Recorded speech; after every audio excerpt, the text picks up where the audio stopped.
Get the fuck out of here. They're doing something important. Get the fuck out of here. Yeah. Get the fuck out of here. Get the fuck out of here. We don't want you here, asshole. Get the fuck out of here. Don't you come back.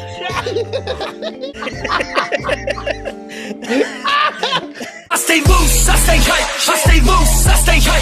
I stay loose, I stay hype. I could do this all night, cause I do what I like. Yeah, I do what I like. Yeah, I do what I like. Sipping goose, sip is right. And I go with the flow. Yeah, I go with the flow. Yeah, I go with the flow. Cause I know I'm the show. In the zone, here I go. In the zone, here I go. In the zone, here I go. Yeah, they know I'm a pro.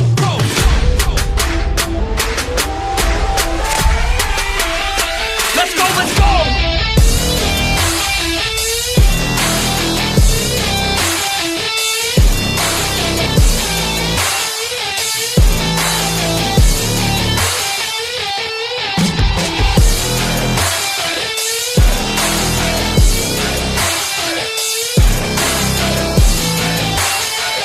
Yeah!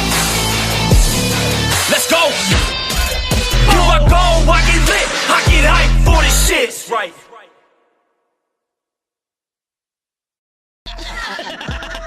Word. He be like, I got a left elbow and a right elbow. I can break your face with an any elbow. Make sure that you get elbowed in your elbow with an elbow. Got the arm ball, get the phone ball, get around with the arm with the bomb ball.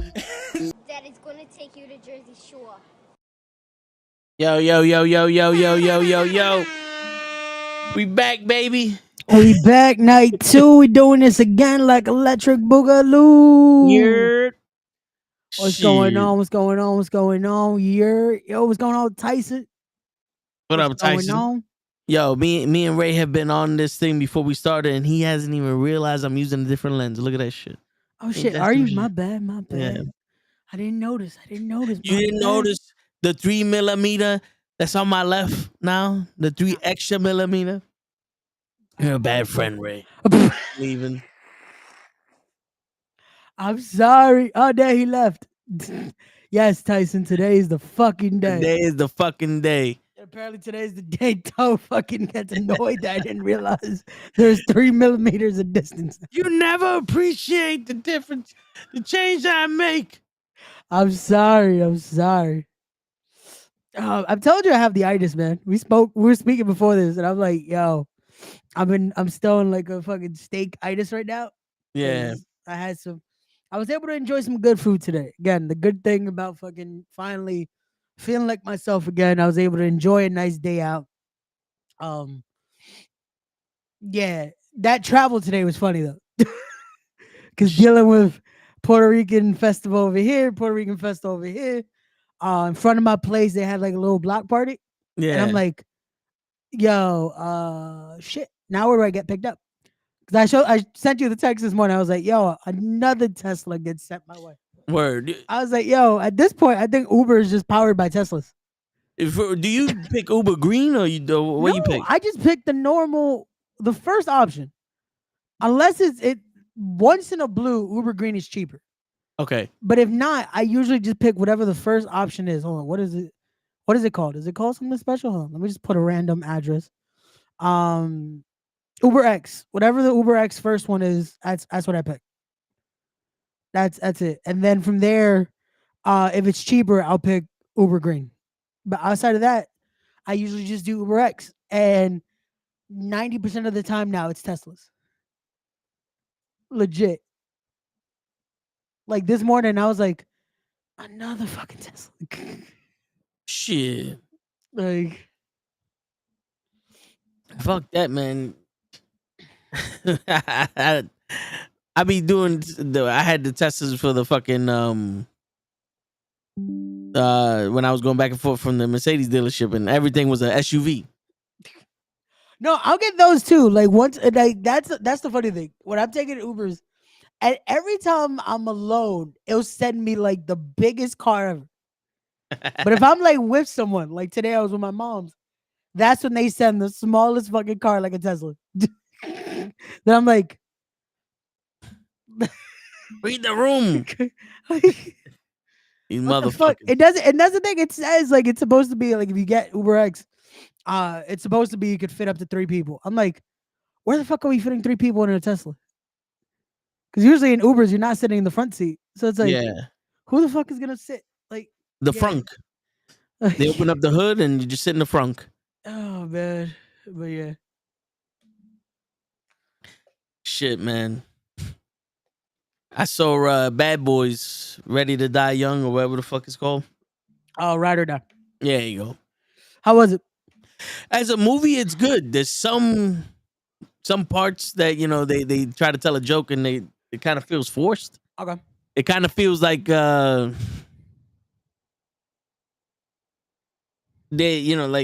felt like they didn't have it, so they needed to like get a cheap one in there every once in a while. Yeah.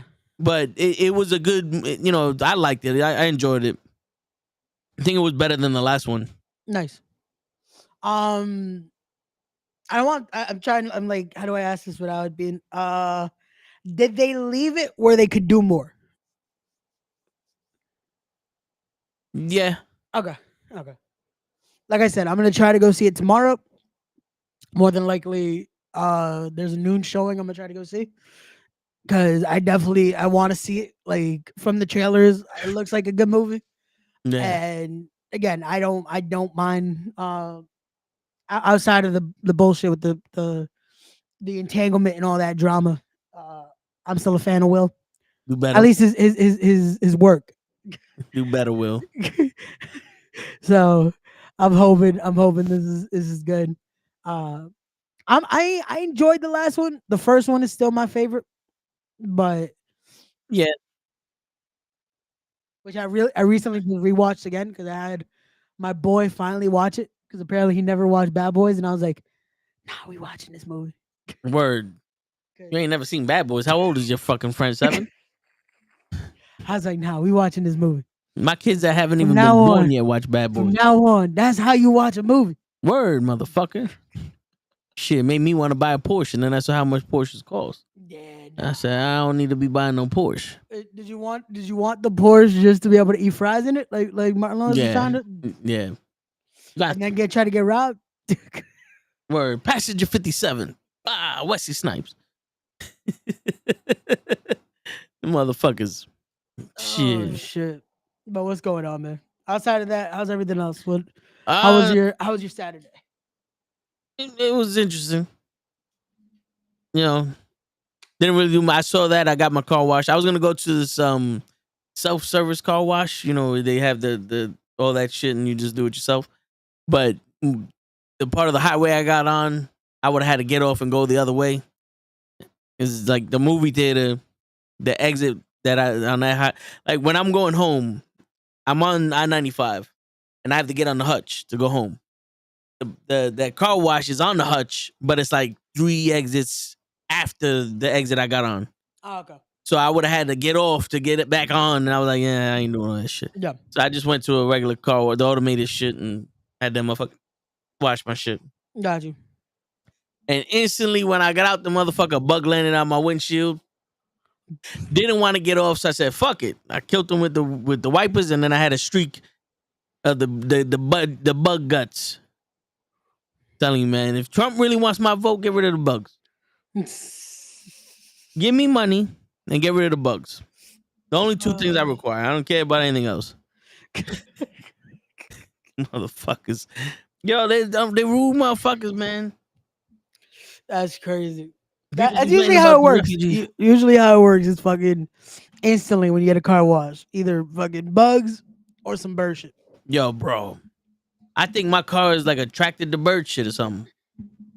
For some reason, my fucking every time I get out the motherfucking car, Yeah. every time I get out the motherfucking car and I put the car in park, Bird shit. bird shit. Yeah. No, I Every feel time. like unfortunately that's it comes with the territory, I guess, is the best way to put it. Because everywhere you look in fucking New York, it's like, oh, if you park here, you're gonna have some bird shit. Mm-hmm. Yo, don't park there. It's bird shit. Yo, Like, bro, it just you just know. Like if you park in a certain area, oh, you about to get some bird shit. Yo, bro, I shit you not. No pun intended. Yeah. I fucking I parked in a wide open spot. No, not on a tree, nothing. Yeah. I come back, gorilla bird shit. Jesus. I'm like, yo, what the fuck? How, Sway? What were they doing? And on the driver's door, like That's very like that positioning is for real. Like I drive slow so I don't run your ass over because I got a nice car. If I didn't have a nice car, if I had to tumble, all them fucking birds would be dead. Part of me wants to be on something like, fuck it, they in the street anyway. Blakata. Shit. Bird feathers everywhere. Yo, I've seen people legit stop. Like, nah, it's a bird. It's like, it's gonna fly away before you even get close to it, right? Like, why are you stopping? I slow down. Yeah. Now I've seen people legit come to a full halt. That I'm like, yo, what the? I've seen that for. It's funny. I seen that for ducks. No, for ducks I get it because sometimes they're very slow. So it's like you don't want to kill a duck. That's fucked up. No, Don't actually, kill Daffy. on the hutch, we're driving. I'm like, yo, why is there so much traffic? And I see a mother duck and all the little baby ducks crossing the street. Quack quack. Yeah, and I'm like, y'all motherfuckers stop for them, but you won't stop for the humans. You motherfucker. You don't stop for the humans crossing the street? No, I don't stop for them either. Nah, man, more people have consideration for animals than they do humans. Word. Let's be real. That's how it is. Fuck humans. Word to Quan. Fuck them humans. Yeah. So apparently now, Fightful is reporting, according to PW Insider, Ricochet has given notice that he intends to leave WWE after his contract expires this summer. Well then. Who told him that? Apparently, PWI Insider reports that Ricochet said this. Shit. I can't wait for Ricochet to be like, Your people's Ricochet. Fucking. Where you at, Lay? I'm Cyclops. Yo, where's I just threw out the can. I was like, I had the fucking Coke can earlier. With fucking Cyclops. Oh shit. I don't know why my pops bought this. Is he planning on working on a car? I don't know. But he just bought it. He's like, here, now you don't have to worry about holding the flashlight. I was like, that is a good idea. Yeah, but I don't work on cars anymore. I don't. Yeah. I guess. Then I got this flashlight, and I'm like, you just fucking, and like a man. And now I feel like the other one's kind of more practical. It's like you could just put it there. A little bit, but still. Just in case, like if you got to work on some wiring or some shit, you got it right there. You get Ninjanuity, man. Ninjanuity. Just do what you gotta do, man. Get a flamethrower and just start lighting shit up. Yeah, that too. You can just turn on a little fire, and that's it. It works out. It just works out. You good? Shit, man. But we in there. We in the building.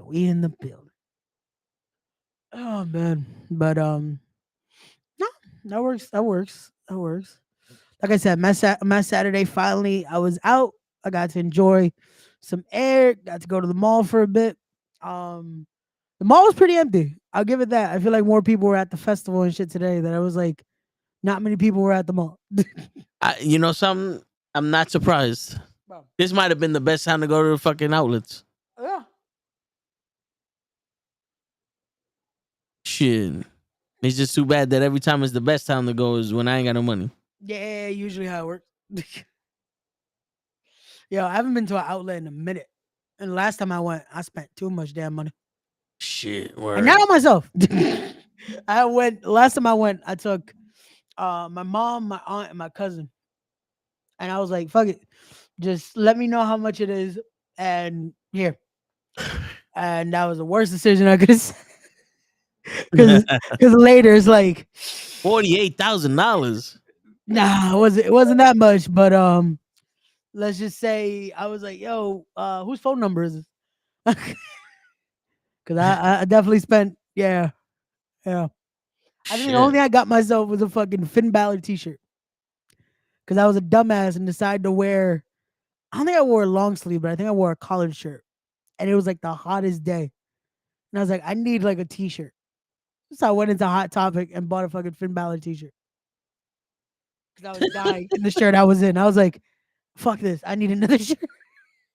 Like, I just need a fucking loose ass shirt because I was dying. What? Hot Topic has wrestling shirts now? They did at the time. This Dang, was this is a while back. This is a while back. This was like maybe 3-4 years ago. Shit. Yeah. I'm over here like, yo, I remember the first time, and then I'm talking the first time a Hot Topic came to New York that Yeah. I know of. I walked in the Hot Topic and Spencer's and I said, damn, you white people crazy. I'm like, yo, these shirts is, I don't know what the fuck these shirts are. Like, these are those fucking like anime shirts Yeah. that you can only watch in China. You know what I'm saying? Like, you got to go to China, live there for 3 months, and then they allow access to these animes. Yeah. Nah, there was a time they had a bunch of great shirts. Like, they'll have movie shirts, they'll have a bunch of wrestling shirts. There was a time they had the deal with New Japan, they had the deal with AEW. They had some WWE stuff before that. Yeah, because remember there was a time that they had the Young Bucks Funkos, the Cody Funko, the Kenny Funko, when they had the New Japan deal. So there was a Okay. time Hot Topic was a wrestling place, but now Shit. it's like it's back to very obscure shit. Like Yeah. very They it- play it- the, if you was a skater, boy, I said see you later, boy, 24/7 over there. yeah. Which is funny because every time I go, they think I'm like a part of that because of my hair, and I'm like, Yeah. no, Shit. no. I remember one time I was sitting there and I was like, I'm looking at the earrings, and I said, how the fuck am I supposed to wear it? There was the gauges, Mm. and the woman was like, oh yeah, they put a hole in it. I was like, nah. But she had them on. I was like, nah, I wouldn't do that shit to my ears. I like my face. And so badly I want to be on some. You ever let somebody fuck that hole? Like, so I never asked, but I was like, in my head, it's like, it's just, you want to be adventurous? I feel like that would hurt. I For feel her. like that would. I feel like that would hurt. Like, And then, I mean, because you walk in there, you see that shit, and then you go past the handcuffs and the yeah, but dildos. well, and- that's more Spencer's. I don't know Hot Topic anymore. Has Oh, that. yeah, no, yeah. Hot Topic don't have that. Hot Topic is for kids. Nah, yeah, Hot Topic is the more censored version. But- Spencer's though, if you fucking Spencer starts like it feels like Hot Topic. Yeah. They have the horror shit. They have this. They have this. You walk a little more. They have bongs and shot glasses and edibles. And shit. Yeah. And then you walk a little more, and it's like dildos and cuffs and all this, and it's like, well then, yeah. Yeah, and I'm sitting here, I'm like, yo, I don't like. For some reason, I feel comfortable in the Spencers because they have shit I recognize. Like, oh, they got a Deadpool book bag, but this is for kids. And then you see that I walk at a Hot Topic. I'm like, I don't know what's going on here. I don't know what's going. I gotta go. Yeah, I gotta go. I don't know what's happening. I'm not a part of these people. I don't know you, and I'm leaving. Yeah. I'm leaving. Well, Hot Topic, I'll stay like the Funko section. I'll be like, all right, they got at least they have this Marvel one, they have this, and then it's like, yeah, I don't know the rest of this. All right, I'm out. With Spencer's, is like, oh, cool, they got this horror shit, they got this that you accidentally walk a few feet, and it's like, oh, this is a nice shot glass. Oh, that's a huge ass dildo. God damn. Who the fuck is You're gonna need a couple of those shot glasses to take that huge ass. like, who the fuck is it's like I'm gonna go over there now. Word. Yeah. Shit, how'd that turn out for you, Taquan? Yeah, ask a girl if you can fuck a belly button. Shit, I mean, shit. She had that much of a fucking any? Listen, Jesus. any body part I could fuck. Let's see what we could do. Yo, the gauge back to the gauges for a second though. I'm like, I don't know how the fuck they're like, yo, you know what I want right now? Yeah, A bigger hole in my ear. Like fuck the normal like this. yeah, Nah, I don't want my earlobe anymore. Let's just yeah. Someone was convinced that it could close again, and I was like, "You bugging." there's no way. How?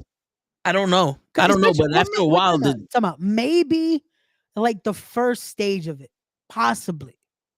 Yes. Possibly. The earrings I got one time that the right side closed, but I didn't know it closed, so I forced the earring in, and it opened back up. I was bleeding for like 2 days, but after a year, well, after a couple months, the shit ain't closing. It heals Mine's, around the earring. yo, mine's closed. Mine's I could legit. I had them at one point. I think I had it for 7 months. Perfect. I had switched them out, everything, and I left them off for a day. That's it. Earrings closed. Well, that was the first year. Nah, this is the second actually. Shit, I had mine since I turned 18. On my 18th birthday, I got earrings. Yeah, Ever since then, bro. I wear maybe once a week. I think Once a month. every year after my 21st birthday, I was like, fuck it. I've done it twice. Like I've ended up having to re-pierce my fucking ears. Like I've done it twice. I did it on my 21st, and then by like my 23rd, it closed. I was like, fuck it, we're gonna do it again. And that time, unfortunately, I had to take them off because I had, I think it was a surgery. Yeah, it was a surgery that I did. I had to take them off for a while, and those closed up, and I was like, fuck. So, but now I haven't done them again, and they're closed, like legit. One of them, it feels like you kind of still have a little bit of like that it might be there, but the other one's completely closed. Yeah, and I'm just like, one day I'll re-pierce them because I like piercing. Yeah, and when I got it done, it was like $10. Now it's like last time I got them, I think it was like 25 For both ears. Yeah, Shit, and it's not even for the pierce; it's for the actual like earring. That's all they. Yeah, because they put the earring in the thing and and that's it. Yeah. I remember my cousin got him, and he legit went to the same place, and I'm like, "How was it?" It's like, "Oh, it hurt a bit." I'm like, "What do you mean it hurt? What'd they do?" He's like, "Yeah, I went here. They did." I'm like, "Oh, fuck, it's the gun. You'll be alright." Your word. Stop being a bitch. To me, it just felt like they squeezed my ear hard. Man, No, all I felt was like I didn't even feel it. All I heard was click, and I'm like, "Did you just staple?" That's what I feel. I heard like they stapled my ear, but it doesn't hurt. Yeah. I'm like, yo, I've gotten tattoos. I'm fine. Like the tattoo, I feel more than I do with the fucking ear. It's funny because the tattoo felt like somebody was just rubbing their nail on my chest. Yeah, nah, the chest one, that shit tickled like a motherfucker. Like the one I got here, Yeah. that shit fucking just tickled. This one, it just felt like just vibration. Like the ones I have on my wrist, Yeah. it just felt like vibration. The only one that I would say would hurt, and it wasn't even the tattoo, it was just the wiping, was when I did my sleeve. After like the first session, like because it's like 7 hours later, the wiping was killing me because I'm like, okay, are we almost done? Like, because it wasn't even the shading, none of that. Like usually that's when they say it's annoying, is like when they do the white, and I'm like, nah, that doesn't bother me. It's just the fucking dry wipe when they do that. Yeah. I'm like, oh, you son of a bitch. Come on, you gorilla. Like, Stop. fuck. Stop with your shit. That should be killing me. Word. But there we go. Now Lay just put it in the chat. Well, Ricochet. yeah, I guess Ricochet will be going to the AEW roster like everyone else. I wouldn't be surprised if he went to TNA. I actually hope he does, just because TNA gives him the opportunity to do some more like stuff. Like there's a nice balance now with TNA. Yeah. I mean, shit. You know, we got to get a TV deal, and we'll make our own wrestling organization. Bro, man, the shit I would do if I had legit the resource to be able to do it. Like there's some shit I would do, because yeah, I don't know. Nah, I hear you. It's crazy how AEW and TNA kind of got overshadowed by Lucha Underground. Lucha Underground was technically a TV show. It was, but Lucha Underground had so much potential, man. Like legit, that first second season had so much fucking potential. But then, of course, bullshit happens that fucking became the place no one wanted to work because of the contract bullshit and all that. And that's the issue. That it's like, yo, when you have everything working the right way, that it's like, come on, man. Like you gotta fucking try to make it smooth. Like plan it out, make it work. Don't let too many people in the fucking kitchen. Because that's the issue too. A lot of fucking companies. Once you have too many people in the fucking kitchen, that it's like, Yeah. nah, have your format, have the people that are gonna delegate. Let's make it work. Like We're fucking back to AEW. that's the issue. I feel like with AEW, it's like they have become so there's too many people in the kitchen there. Yeah. And then at the same time, there's not enough. No. This is how I would put it. There's too many people in the kitchen, and there's not enough right people in the kitchen. Not enough cooks. Yeah, there's a lot of fucking sous chefs, but not enough actual fucking cooks in the kitchen. That's what it is. Like it's like, yo, everyone has an opinion. Doesn't mean it should be taken into account. Yeah. Like that's how a lot of issues with wrestling go. That it's like, yo, I get it. Everyone thinks they know it. Everyone has gotten their opinion with it. But it's like, yo, if this is what you're trying to present, keep it that way. Don't switch it 50 million times just because so-and-so said this, so-and-so said this. Like, nah. What is your vision? What do you want to present? Do that. Yeah.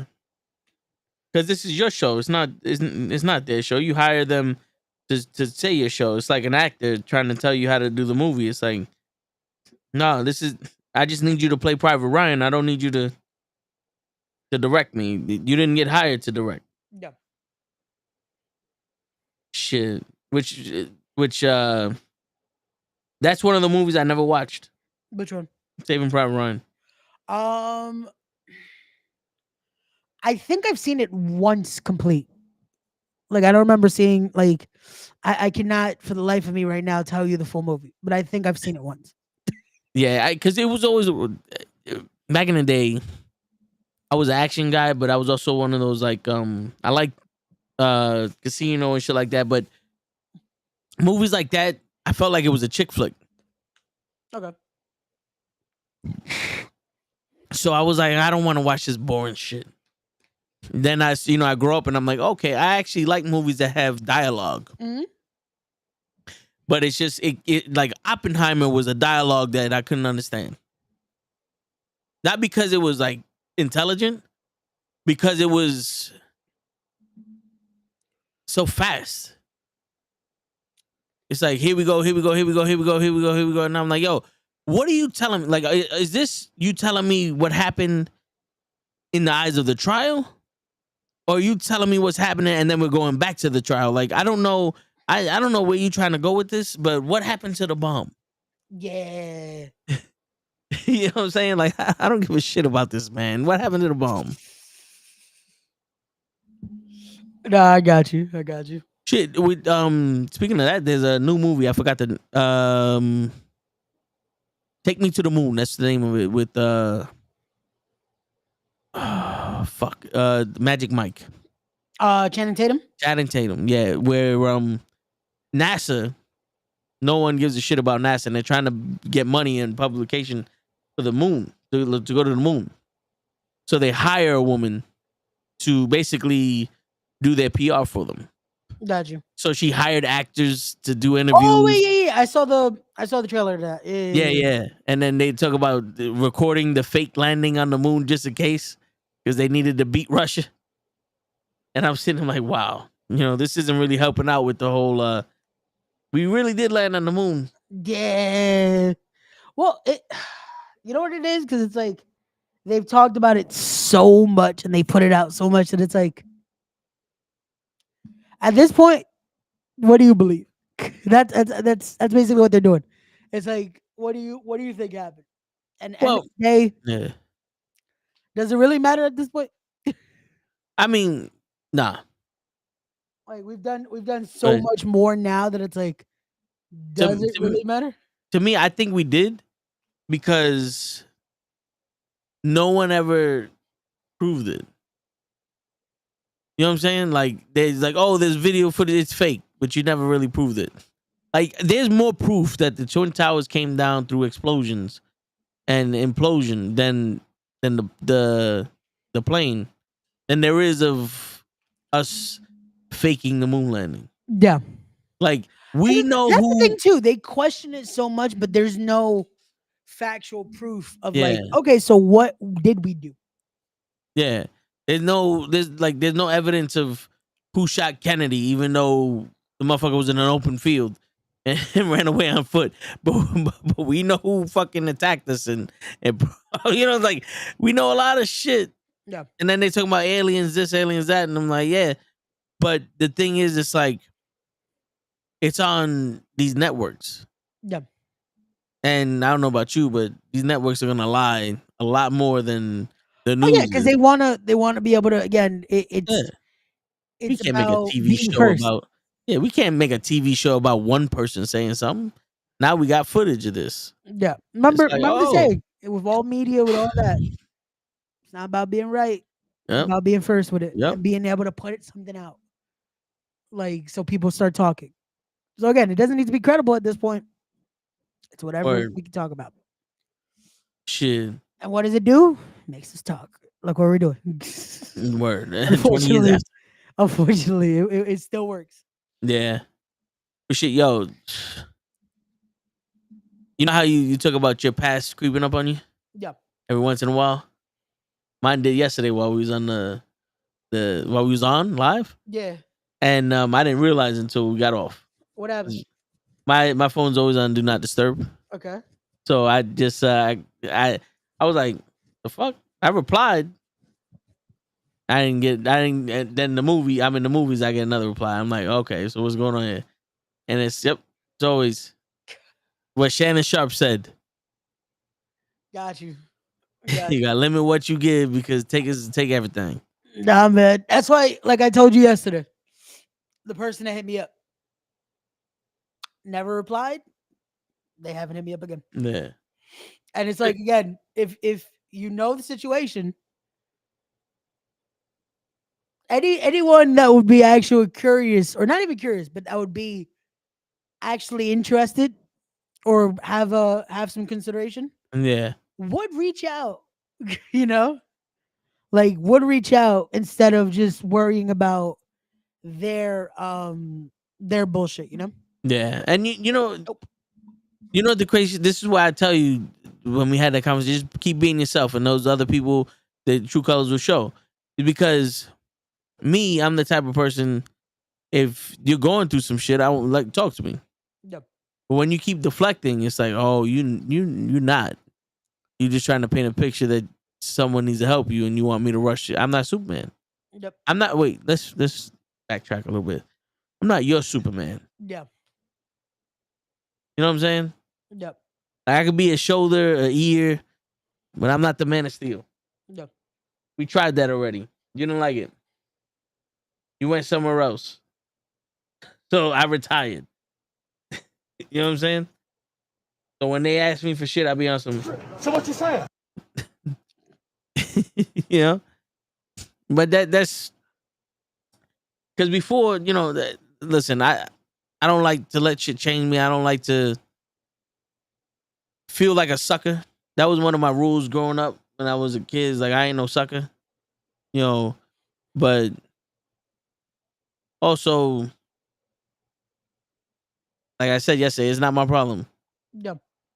And I'm not gonna make it my problem. I'm just gonna be like, yo, you all right? Yeah, and then you change the subject. I guess you all right. Guess you didn't really need the shit you asked me for. Yeah. No, and that's you ever notice that's usually how it goes? That it's like it starts with that. It starts with the issue. And then now that I got your attention, and it's Mhm. like, wait, so do you need help or did you just wanted to have a therapist in a sense? That's what it usually turns into with a lot of Yeah. that situation. But then again, it's like the Shannon Sharp situation that it's like, and I like I said, I've always been a person I like to help. I like to do this, but the more and more you start to notice that you're giving something even more valuable than anything else, and that's giving away your time at this point Yeah. to someone that, again, like we talked about yesterday, do they really deserve it at this point? Because when it's vice versa, when now you're in need of something, they're nowhere to be found. Yeah. Or they're a person that now it's like, oh, cool. I hope you're good. Like, there's no they don't repurpose that same energy that you gave. They don't replicate that. It's just like, oh, even if and that's if they even attempt to reach out, like we talked about. That it's like Yeah. takers will take, but when it comes to actually now you need, nah, man, they take. They don't do Yeah. the give backs. And you know what the crazy shit is? Like, you know how people value their time? Yeah. You know, for me, my time is precious when I'm doing something. Yeah. So if we're talking, then I'm doing something, you have my time. I don't really mind talking to you, especially if it's over text or anything like that, because there's minimum that I get back to you when I get back to you. That's nothing real crazy. My effort is what I'm going to protect. Because that's what I used to give a lot of. Used to give a lot of effort. I used to give a lot of energy. It's just like I used to try to make something work that didn't work.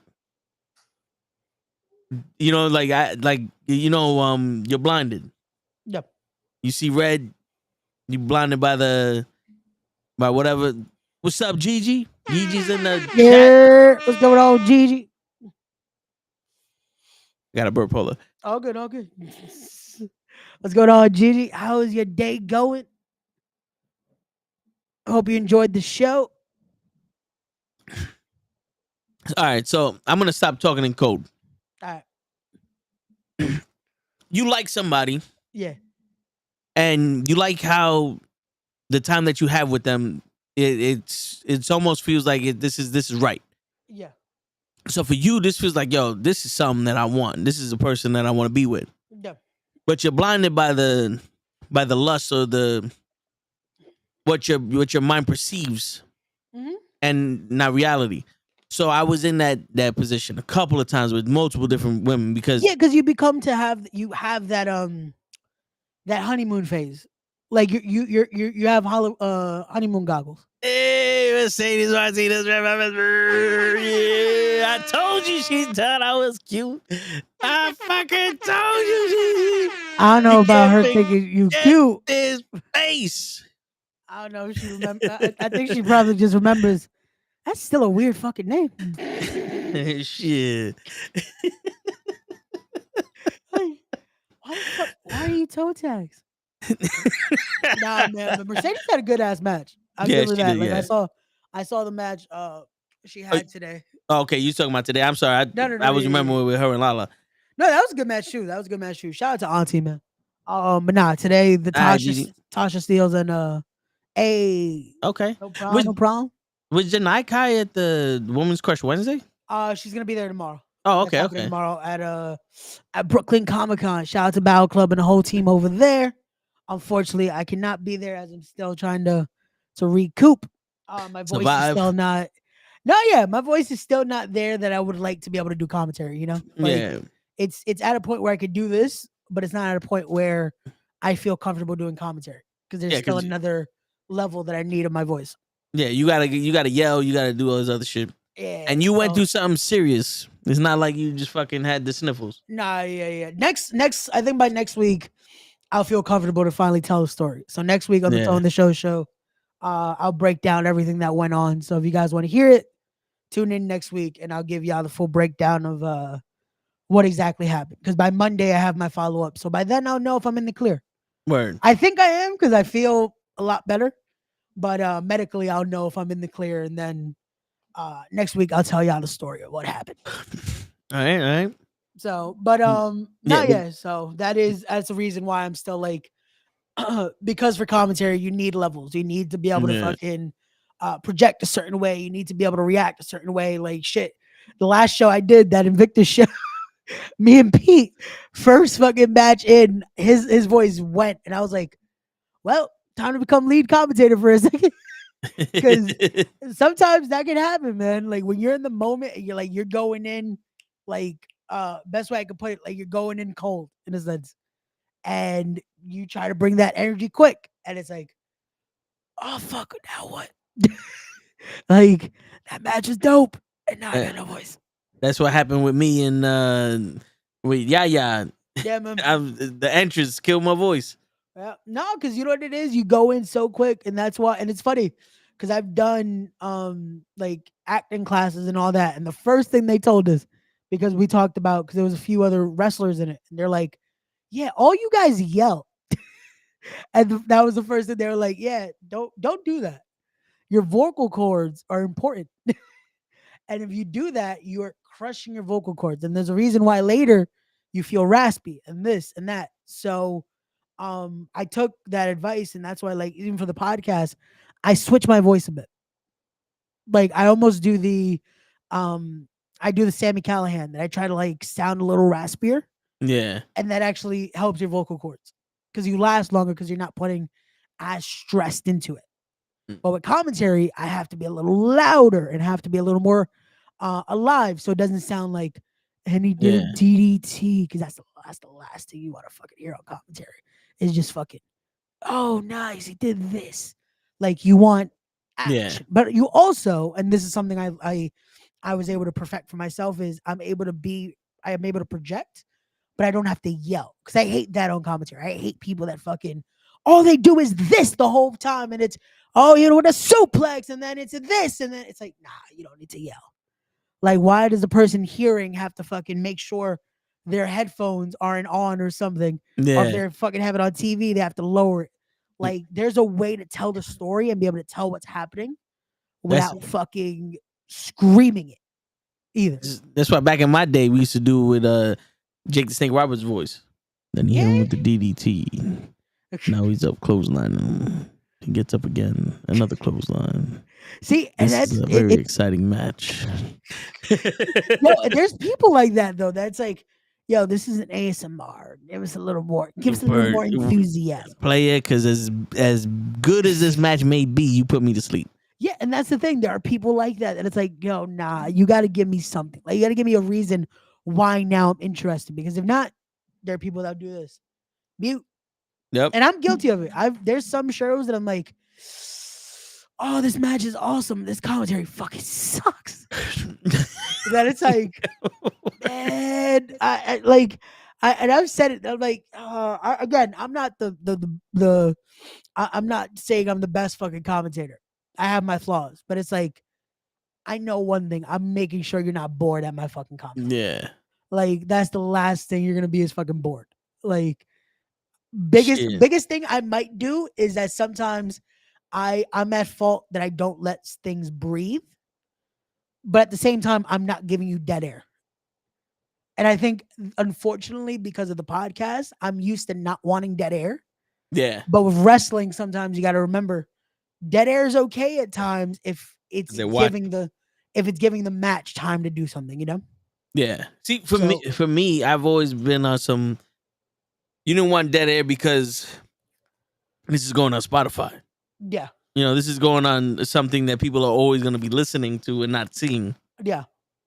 Like, if it was just a video shit, it could be dead air because I could be muted and be like,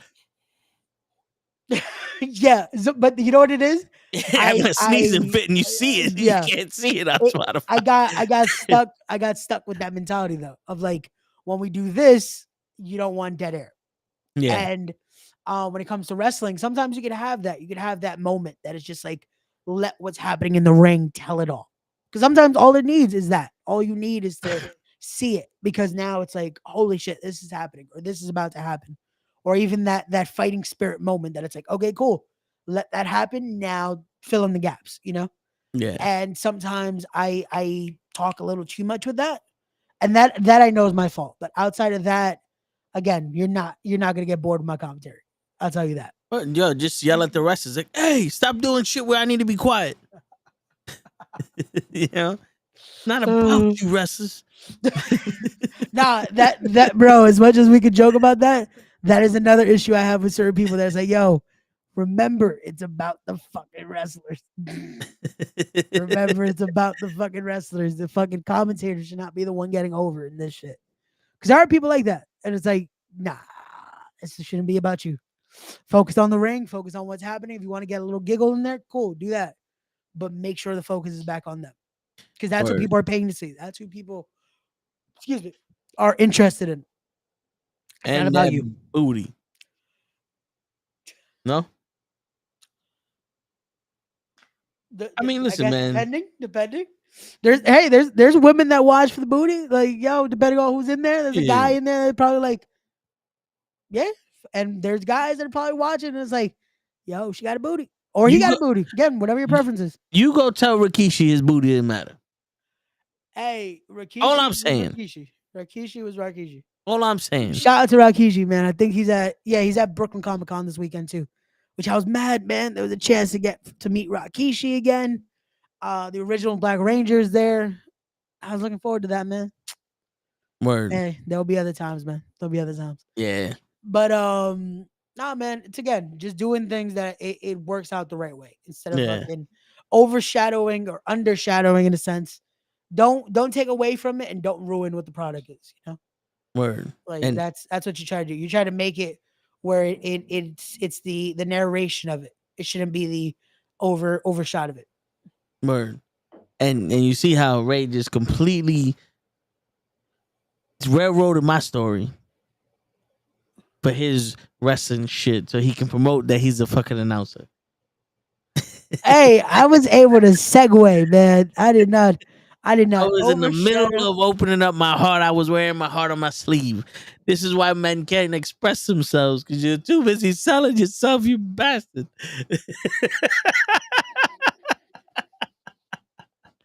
Oh shit. Nah, I just like giving people shit. Hey, we still got over 2 hours. You can still Shit. tell your story, man. With that fucking story, we got 3 hours now. Oh fuck. Oh, that's fucking great. Oh man. Fuck it. Tell your story before Gigi comes forgot. on. Oh fuck. No, what was that? Yeah, the effort. Okay. Yeah, you feel a certain way about someone, and you put a lot of effort into something that doesn't work. Yeah. But you're blinded by it because you feel like this is what it's supposed to be. This is meant to be this, Yeah. and it's like it's not meant to be, and then you're like, oh wait, I was used. You know what I'm saying? Because, like we mentioned yesterday, some people like the attention. Yep. Some people you make it too easy for them to stay, but you're not gonna get none in return. And I know how sometimes Ray, you like to be like, well, if you did it for something in return, then is it genuine? But sometimes there should be a natural reaction to return the favor. No, and that's you know what it is? I say that because sometimes it feels like that's only why people do it is for the return. I hear you. But at the same token, when you're doing so much, it feels like, there should be something in return eventually, Word. And again, it's not asking for the plethora of things, but it's the simplicity of things.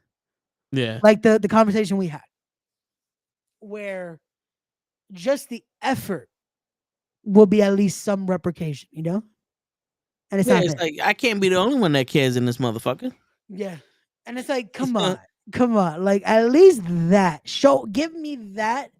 And then it's like, okay, cool. This isn't one-sided, And that goes with a lot of things, not just with one situation or with the other situation. But it's like at least that. Because it's like, again, like I said, it's not about doing it just expecting something back, but it's like you kind of hope at least, hey, if I did all of this, at least show me it wasn't just for the fuck of it, Like at least give me that fucking feeling of like you gave a shit. Like you valued what I did. You valued that fucking time. You valued that intention. And it mattered. That it's not just like, well, I did this and basically you said fuck it. Like cool. You're no longer of use. So why the fuck am I gonna replicate? You know, The big old fuck you. basically. So nah, but that's why Yeah. I tried. I was like, I get where I usually say shit like that, but it's like, nah. Sometimes it does feel like, damn, like you can't even at least give me something back. Like again, it doesn't have to be necessarily a thing or anything like that, but it's like at least the intent, you know, Yeah. at least the thought. And that, Ricochet is giving it. Yeah, we mentioned that slightly, Tyson, but it's like my thing is till it happens, I'm gonna say it's a rumor yeah. because unless I see Ricochet show up somewhere, yeah. Because Which again, if he does leave, cool. because it could be a tactic anyway. You know, it could be one of those things where it's like, yo, I'm gonna leave. Yeah, I don't like being here. And they were like, no, we're gonna give you this and that and this. We're gonna treat you better. And like, all right, yeah, whatever. And then FTR all of a sudden, nah, yeah, we're gonna treat you better. And we're here for another year, and y'all didn't do shit. We out. yeah. No, they've done it before. We've seen it with unfortunately a lot of people that it's like, hey, like all I need is this. Because there's been people, remember, that they asked, just match this, man. Like this company's offering me this. Yeah. We can't do it. Eh, Sorry. Like there's people, especially for the E, that's like, yo, I don't want to leave. Just be able to match this or do this for me. Nah.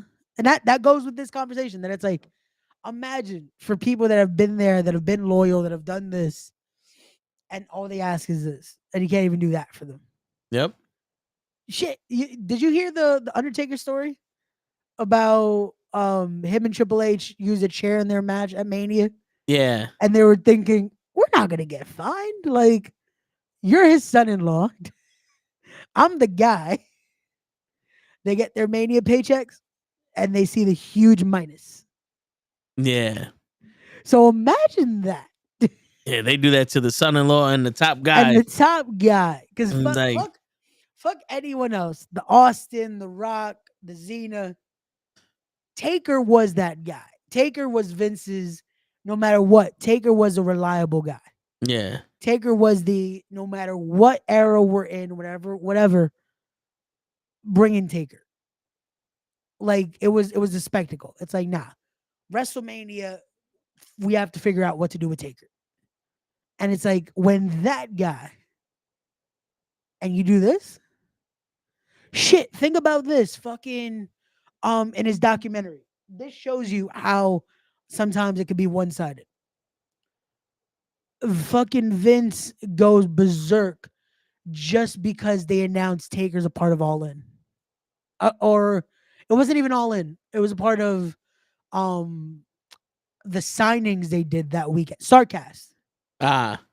Remember that they talked about in the documentary for a little bit about just that? And it's like, again, Taker's always been the loyal guy. Yeah.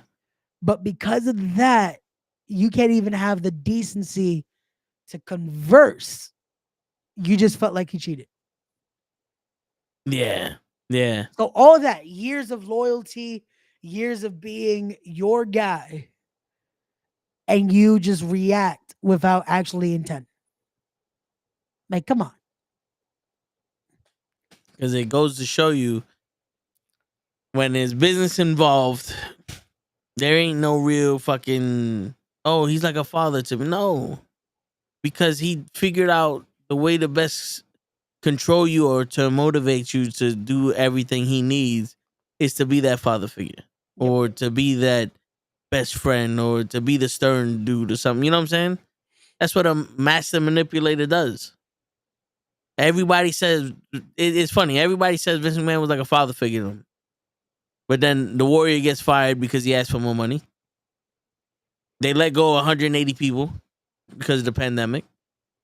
They're about to let go of Ricochet, who could have been their top draw. You should have been, especially with everything he fucking did, man. Like that, the reaction Ricochet has gotten, and they couldn't do shit. Like, come on. They destroyed the Nexus for John Cena. Yep.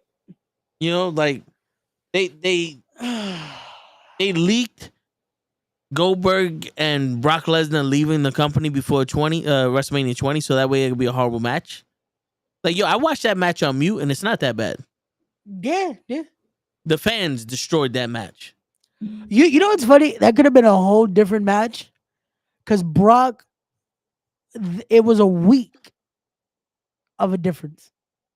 Yeah. No one knew Brock was leaving. Everyone knew Goldberg was out. Brock says it. Kurt Angle told this story recently. Brock asks him, "Hey, should I tell Vince I'm considering leaving because I want to go to the NFL?" A week before Mania. And that's when he tells Vince. And that's when Vince is like, "Okay, cool. Goldberg's going over." And it's like, damn. Like, just because he's decided not to stay after everything. And it's like, think about the Brock thing, that you lost Austin because of Brock. Yeah. Because remember, Austin didn't want to do the job at that point. Yeah, it was like, yo, this is something you build up for 6 months before you. Yeah. I mean, it's true. Because you can't use Austin as a fucking patsy like that. Yep. Unless it was going to be one of those things they're wrestling and then Austin gets counted out because some outside interference or some shit like that. But come on, that is some AEW shit. They just threw two men in the ring and didn't care about the consequences of making this a story or not. Meanwhile, it's Austin. It's the fucking. Yeah. Because like anybody would know, The Rock is a fucking electrifying man, all that other shit. Austin was the guy. Yep. The Rock was his counterpart. The Rock was his Mickey Mantle to Roger Maris. But Austin was the guy. Yep. He was. He was legit. As much as the gimmick was the opposite, he was the company guy. Like, he was. Excuse me. He was. I love how it was instant. I yawn. You yawn. And then fucking Tyson just yawned. I can smell it. Ah, shit. Sorry, Tyson. He was that company guy. Like, he was the.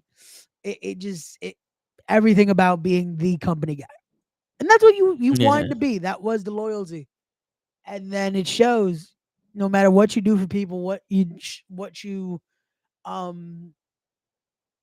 much you put in, people will just fucking forget like that. Because because not for nothing, it's easier to control through separation than to win with communication. Like, if you think about like a job, actually, you're there and some of my departments, they hate each other. And if they just fucking learn how to do teamwork, this shit would flow immaculately. You know what I'm saying? They don't want to they don't want to help anyone out. And then it's like, well, how come? Because it's the supervisor. Okay, and then the supervisor's trying to do this shit, and then the manager's trying to, like, you can't mingle with them because you got to show an example. It's all show an example, where it's like, if the supervisor helped the team and the team helped themselves, this shit would be more efficient. Yeah. But you can't control a team like that, because then they become a brain of their own. They become a union of their own, and we want more money. We can't give you more money. We all out. Where if I separate y'all, we want more money. Can't give you more money. Nah, I need this job, bro. Yeah. I don't like you to begin with. You know what I'm saying? No, yeah, it's divide and conquer. Divide and conquer. Yeah. I'm not yawning. That show's fault. He's not here yet. Yo, I don't think show's gonna show up because I don't think he knows we're live.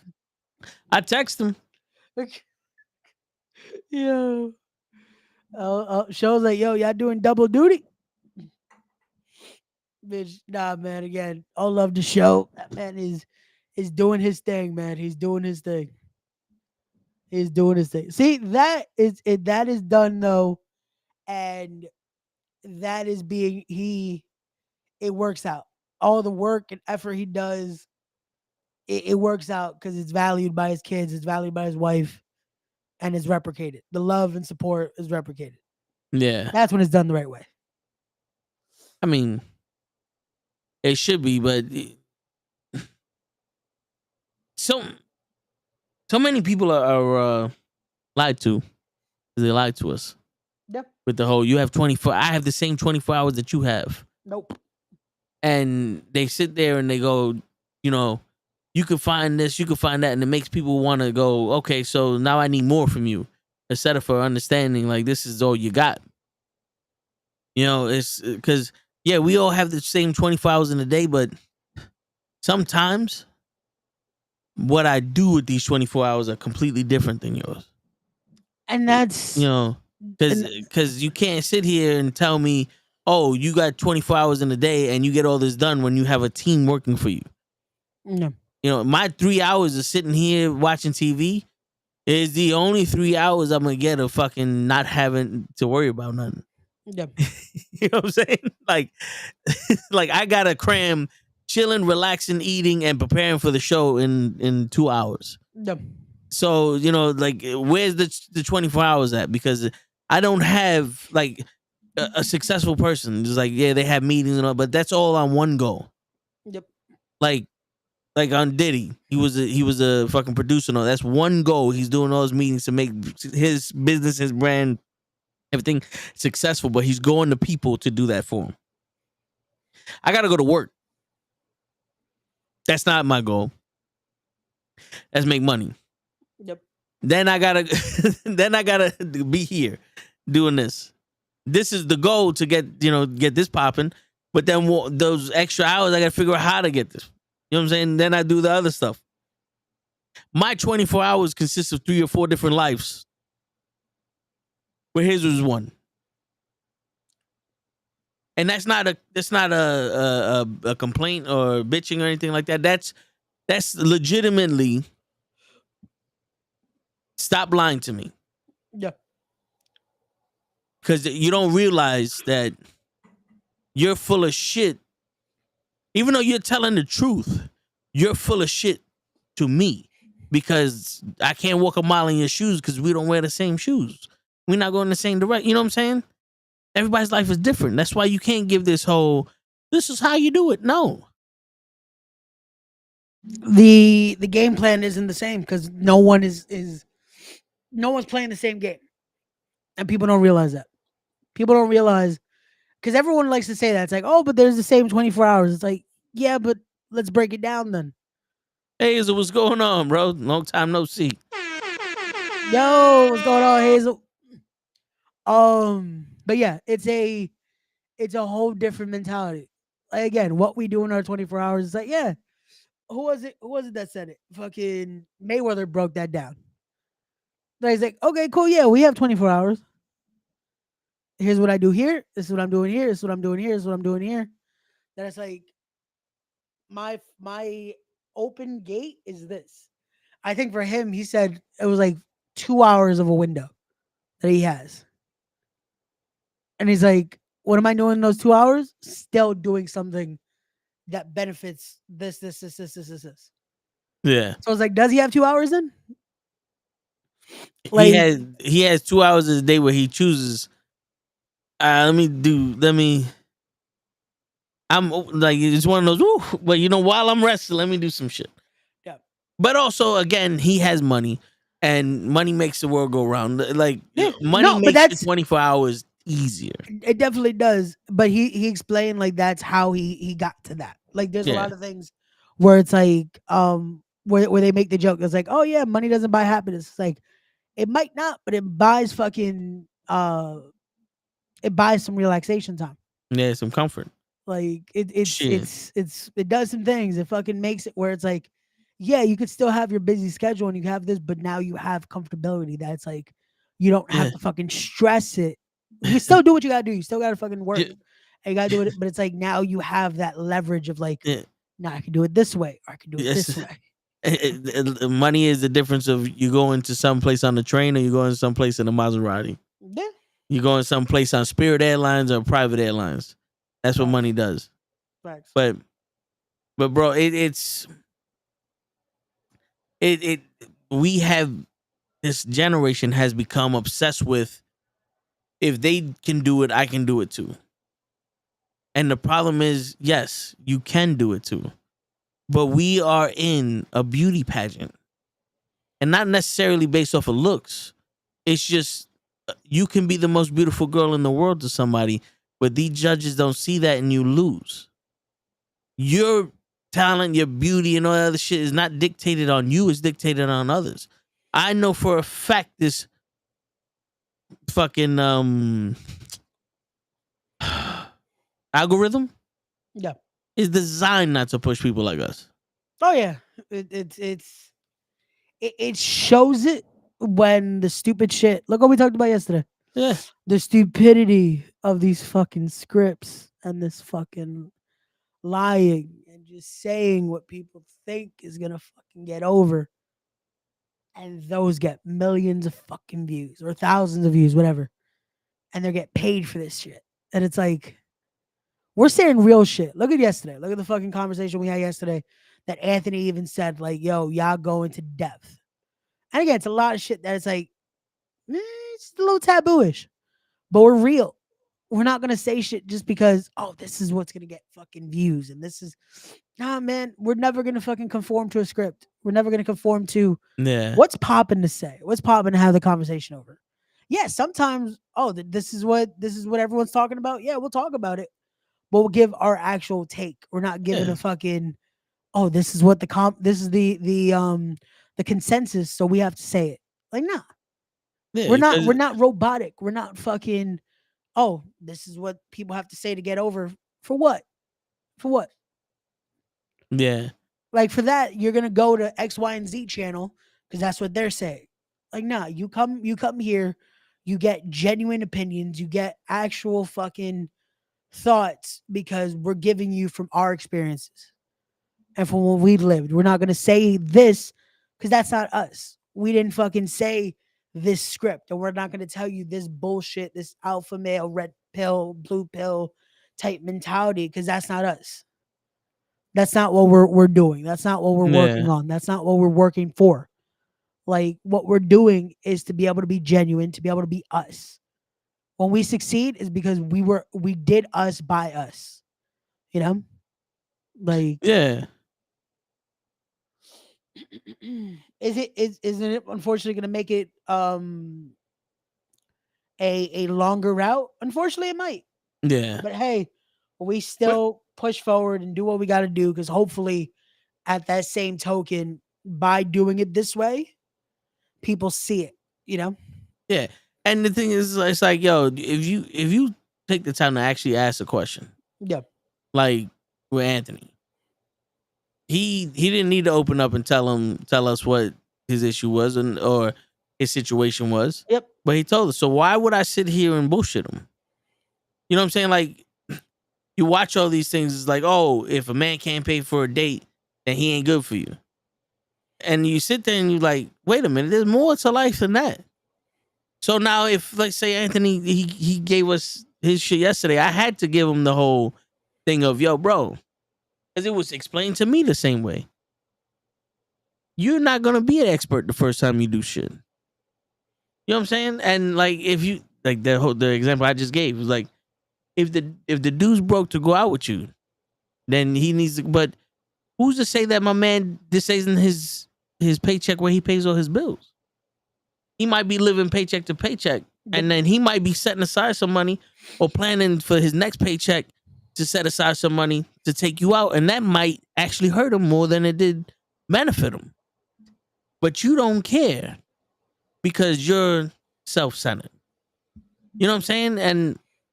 And that's some shit that I want to get across to people. The real shit. Yep. It's because anybody could come up with a cute line and all this other shit and be like, oh, this, that, and the third. And, you know, if she don't put out, then you got to get on, you know, because there's more to life than that. And that's why I always ask the question, what do you want out of this? Somebody asks me a question of what they should do. I ask them, what do you want out of this? Yeah. Because I can tell you what to do if you want X. I can tell you what to do if you want Y. I can tell you what to do if you just want me to listen, and I'm here to listen. Yep. but the answer got to come from you. The advice will come from me. The answer comes from you. You know what I'm saying? Shit, it's like it's somebody that's toxic for you, but the question, but you don't know whether you should be with them or not. It's like that's not my choice. Do you want to be with them? Yeah. Well, then here goes what you got to do. This is what you got to put up with. This is this, that, and the third. If you don't want to be with them, then this is what you got to do to get away from them. You know what I'm saying? And that's the thing. You see how look at the way you're phrasing it. It's again, you're trying to you're giving advice based off their choice. With these conversations, a lot of times with these channels, it's like, no, this is what you're gonna do because I said so. It's like, how does that help me? Yeah. If I just have to listen, if I'm listening to your format, basically. Word. Like, what if I don't want to do that? Now what? What do I do? Word. No. This is what you're gonna do. Like, but that's not what I want to do.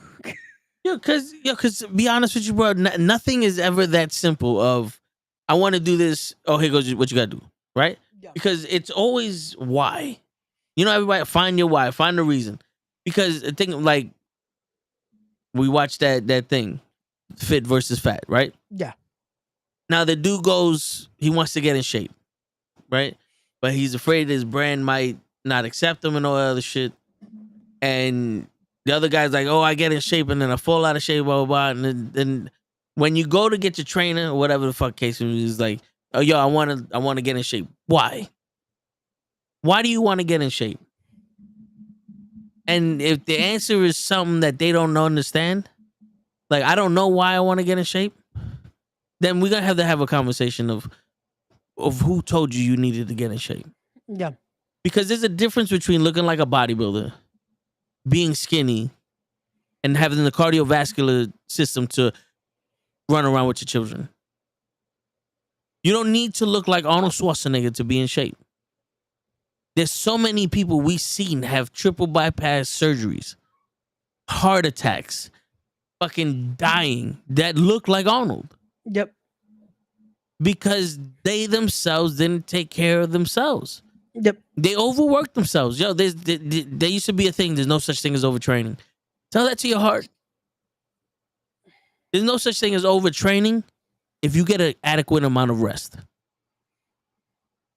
If you're not getting an adequate amount of rest, then you're working too hard. Yeah, because your heart's never stopping. It's Yeah. like you're never getting that actual time where it's like it can actually heal. And That's why. That's the thing that these guys, and it's like, oh man, but they're healthy. It's like no.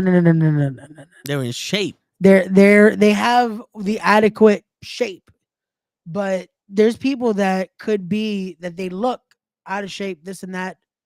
Look at their actual breakdown though. This is fine. This is fine. This is fine. They're living a semi-healthy lifestyle. They just might not look the typical, oh, this is fit. Yep. But then there's people that, again, are the commercial fit, but then their heart rate's this. They're dealing with this. But it's stuff that you wouldn't know unless you know them. Yeah. But they don't get critiqued, right? They're not getting the, oh man, you should be doing this. You should be doing this. Because the conversation is not about health. It's about visuality. Well, it's about how you look, how people perceive you. Yep. And that's why I always said, your eyes move for a reason. You don't like what you see, don't look at me. Yep.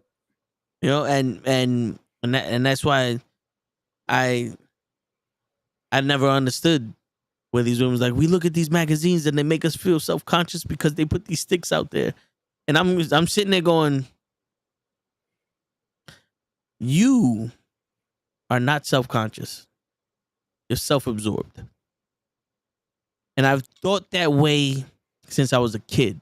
Like, no one put that in my head. When I heard people saying that women feel bad when they see these swimsuit models on the ESPN magazine and they're skinny as sticks and all that other shit. When I was a child, that made me go, what?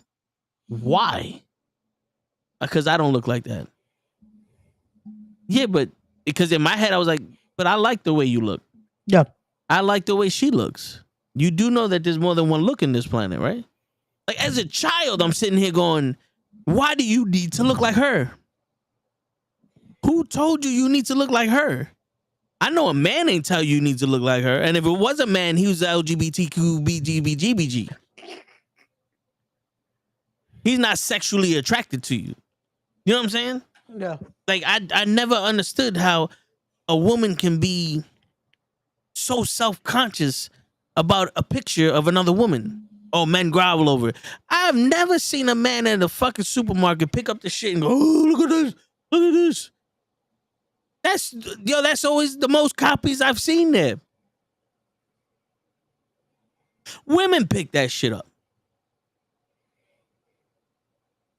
And then in the same magazine, 127 ways your man can have sex better.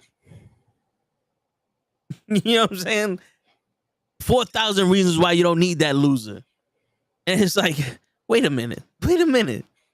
You're self-conscious because she looks, perceivingly, you think she looks better than you, and then the whole magazine is about fuck men? That looks like that looks like they're conditioning you to buy more shit because like I said, I don't know how do you think this woman feels that she can't even be on the cover of a magazine without y'all fucking making a big deal out of it? Yeah. Do you think that she turned around into a machine and said, make me skinny because I used to be fat? Like, she was born this way. The same way you look, the way you look, she looks that way also. Yeah. So now who's the asshole here? Men, I've never looked at a fucking muscle magazine and go, oh, they shouldn't put Arnold in front of this shit. It makes me feel bad. Nah, I look at Arnold and go, damn, this nigga's ripped. This motherfucking ripped, boy. You know what I'm saying? Yeah. But again, that shows it's the confidence level, man. Like you have to be confident in yourself, comfortable with yourself to be able to see, hey, cool, this is what they look like, this is this. But you have to be able to see what you see in the mirror and be like, this is me. I'm happy with what I see. And if unfortunately you don't, okay, cool. But that shouldn't deteriorate your content, your happiness. You want to work on something? Cool, work on that. But use it as motivation, not detriment, you know? Yeah. Like, and that's the issue that a lot of people don't realize that needs to be use it as motivation instead of going into it with a negative. Because if you're going in negative, that's where we start to see these issues of everyone being in this, oh, but this and this and this. And it's like, yeah, but no, this shouldn't be oh, people can't look like this or this or this. Because it's like, that's where we get this fucking the fit versus this conversation, and all they're doing is like, oh, but you look like this and this, and it's like, yeah, but they could be happy looking like that. I'm gonna give you my my extra arm. It's a cheap one, but it's not gonna swing like that on you. No, I don't know what the hell is happening. Like you got a runaway mic. You're like, and then you got to do this. I'm like, what the fuck is back over here? Like, I don't know if it's fucking loose. I'm gonna deal with it tomorrow because I'll be here tomorrow. Because I don't know what the fuck is happening. Like, because you're like, hello. You know what's crazy? It's been like that since I got back from the hospital. They fuck with your shit. I think someone moved my shit. That's the thing. And I haven't had a time to just sit down and be like, let me deal with this. Because every time I tighten it, it stops. Yeah. But then there'll be moments and you look at that shit. Then I'm like, the fuck is it doing over there? But I'll deal with it tomorrow. But I think the biggest question that people need to ask themselves is why. Yeah. You know, because I know I ask this all the time. People like, oh, I'm on a diet. Why? Because I need to lose weight. Who told you that? Why? Well, and that's it. It's the easiest and the hardest. Because the easiest, once you know your why, now you have a reason. Now you have the steps. It's the hardest because some people are still trying to figure out the why. Yeah, but then they gotta do this, they gotta do this, they gotta do this. Like, but why? What is it for you? Again, it has to be for you. It shouldn't be, oh, X, Y, and Z said so. What is X, Y, and Z doing though? Yeah. Like, how is this for you? What are you doing? You know? Yeah, yo, bro. Like it's You want to lose weight? Why? I want to look better. You don't need to lose weight. You need to tone up. Difference. There's a difference. Oh, I need to lose weight because I can't even walk a flight of stairs. No, you got to work on your cardio. Yep. There's a difference. Yeah, You know what I'm saying? Know your actual why. Like if you have a reason, okay. Is that And- this or is that this? Is Yeah, that this or is that that? And no one educates themselves on the difference of that shit. It's just everyone else is doing it, so I have to do it. Yeah, it's like this is what they hear, so that's And- it has to be this. It's like no, figure out what it is for you. Figure out what it is Yeah, that again is your why instead of what people are saying are their whys. You know? yeah. Give me one And second. that's part of the reason why I reject all this fucking shit of everybody's going to the gym. Everybody's eating healthy. Everybody's fucking turning vegan and all this other shit. And it's like, oh, it's like the cool thing to do. They want to be healthy, and like, I don't know how that makes you healthy if you're already healthy. And then I want to get a 6-pack for the summer, and it's like, why? That shit turns me off when everybody wants to do it for just because. I don't do shit just because. I do shit because I want to. You know what I'm saying? Like, I can look at myself and be like, all right, my chest is not as tight as it used to be. Or, my arms aren't as big as they used to be. They're getting a little smaller. I gotta get back to the way I like it. And yeah. But I'm not sitting here going, I need to be a twig. I need to be this. I need to be that. Like, there's no, I'm good enough the way I am. And if you don't like it, cool, good. That makes me happy. You know what I'm saying? It should be none of your business how and if you don't like who you are, you got to figure out why you don't like who you are. And if it's because of one of these things, then you got to figure out what you got to do. And then once you know why you want to do something, then you know how to do it. Because you could sit here and be like, you don't like who you are. And you could sit there and be like, oh, I don't like who I am because I'm overweight. And be like, but what do you want to do? It's like, I don't want to work out and all this other shit. You just don't like the fact that people make you feel this way.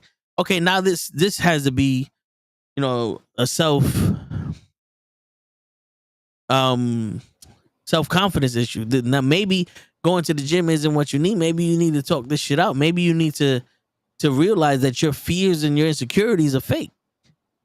It's deeper than rap. Like people that want to do this major change in their lives to be someone else, the first thing you have to do is recondition your mind. There's so many people out there that's like, oh, I was ugly when I was younger and I want to be hot so I can get all these men. It's like, but you're not going to look that good when you look like a plastic dog walking down the street. Sometimes just the confidence or just your personality makes you look way better. Like what is making you feel ugly? Because I guarantee you there's plenty of guys out there that will smash. But the ones you want don't want to smash. Yeah. You see? That's a lot of people. And they go, oh, there's no one there. It's like, yeah, there are. It's the ones you want that don't want you. And that's when you gotta like self-reflect on that shit. And then people like Kevin Samuels telling you like, you're gonna have to come down with that. You ain't getting a millionaire with 4 kids, 5 baby daddies. You know what I'm saying? But then you got a guy that's like, trying to take care of you, that he's a plumber, but he ain't good enough for you. Like, bitch, you better go with that plumber. He's the only man that's willing to take care of your fucking kids. Like this is the shit that Kevin Samuels told people, and he got heat for it. He said the same shit to men.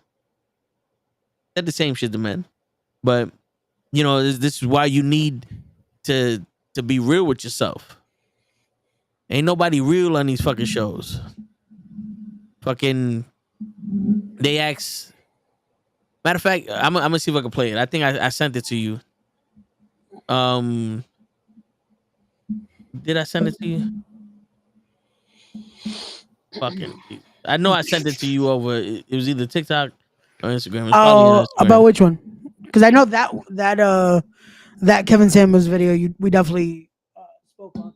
Yeah, it wasn't the Kevin Samuels. Oh, okay. I know. I sent this shit to. Fuck. Here you go. It was yeah. Men or women? Women. Women are better. Who is better at communication, men or women? Women. Women are Krills, I better sent you the at link. communication. Women for sure. If men are worse at communication, why do so many women expect men to read their body language rather than just be direct? Oh my God. I don't know. Are men expected to be mind readers?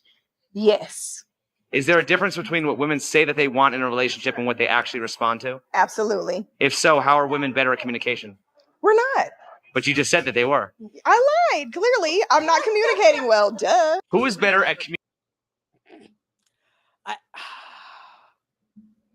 Those reactions though are fucking like. Do you get the? Oh man. Oh shit.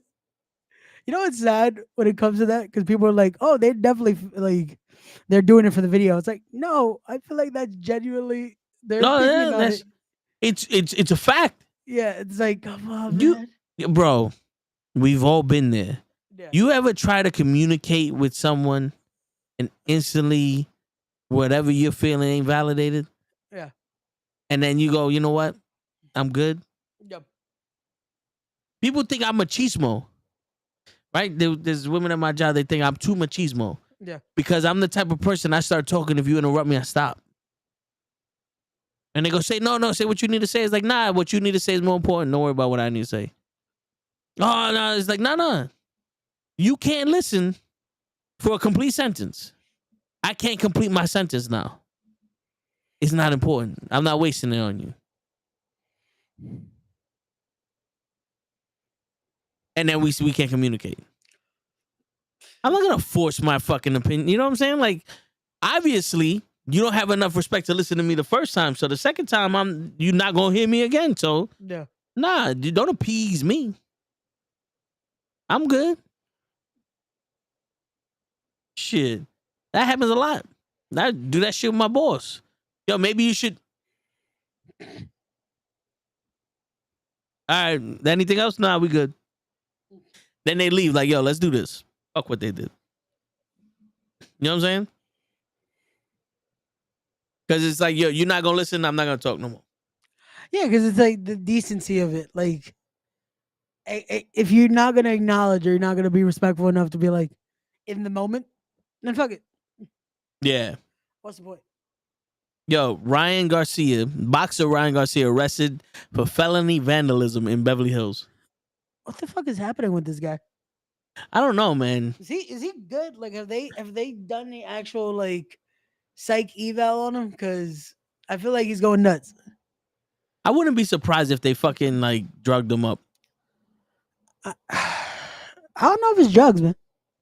He was arrested for vandalism after an incident at the Beverly Hills Waldorf Astoria Hotel. This comes just weeks after the news that the boxer tested positive for banned substances and test taken ahead of his own win against Evan Hanley. Authorities told the TMZ that the boxer damaged hotel property in the hotel's hallway and his room. He reportedly seemed to be under the influence, according to the sources.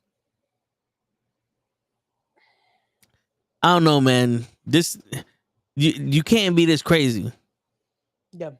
Like, you can't show this level of insanity and still box and still be famous and still be walking around.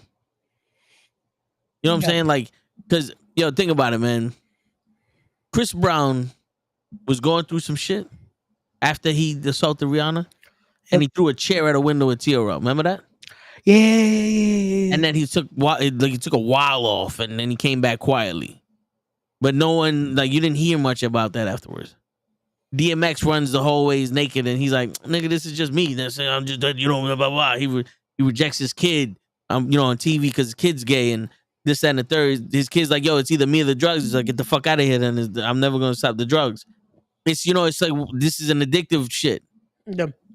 This keeps happening is because he's addicted to something. Yep. This is beyond his actual control. And the sad part is again that it's like if they're seeing it, and 90% of the time they just enable it more. Yeah. Like the people around him or the people that are supposedly his support or people this and that, and it's like y'all can't do something here because there's a bunch of people on his payroll. You mean to tell me no one is trying to at least help the scenario right now? Yeah. Because people are talking about this, people are putting it out there, people are fucking exploiting it because there's a bunch of videos about him going nuts here, doing this and doing this, and it's like help him because it's like the Kanye situation. Remember when Kanye first started going nuts? Yep. And it's like, who was it that said, I think it was Cat Williams that said it too, that it was like,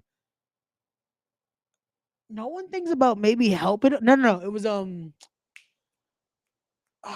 Trevor Noah. Yeah. The guy that took over the Daily Show. That he's like, no one thinks maybe we should help instead of talking shit and making fun of him. Yeah. Because 'Cause, I like- remember when he was going crazy, it was his mother just passed. Yeah.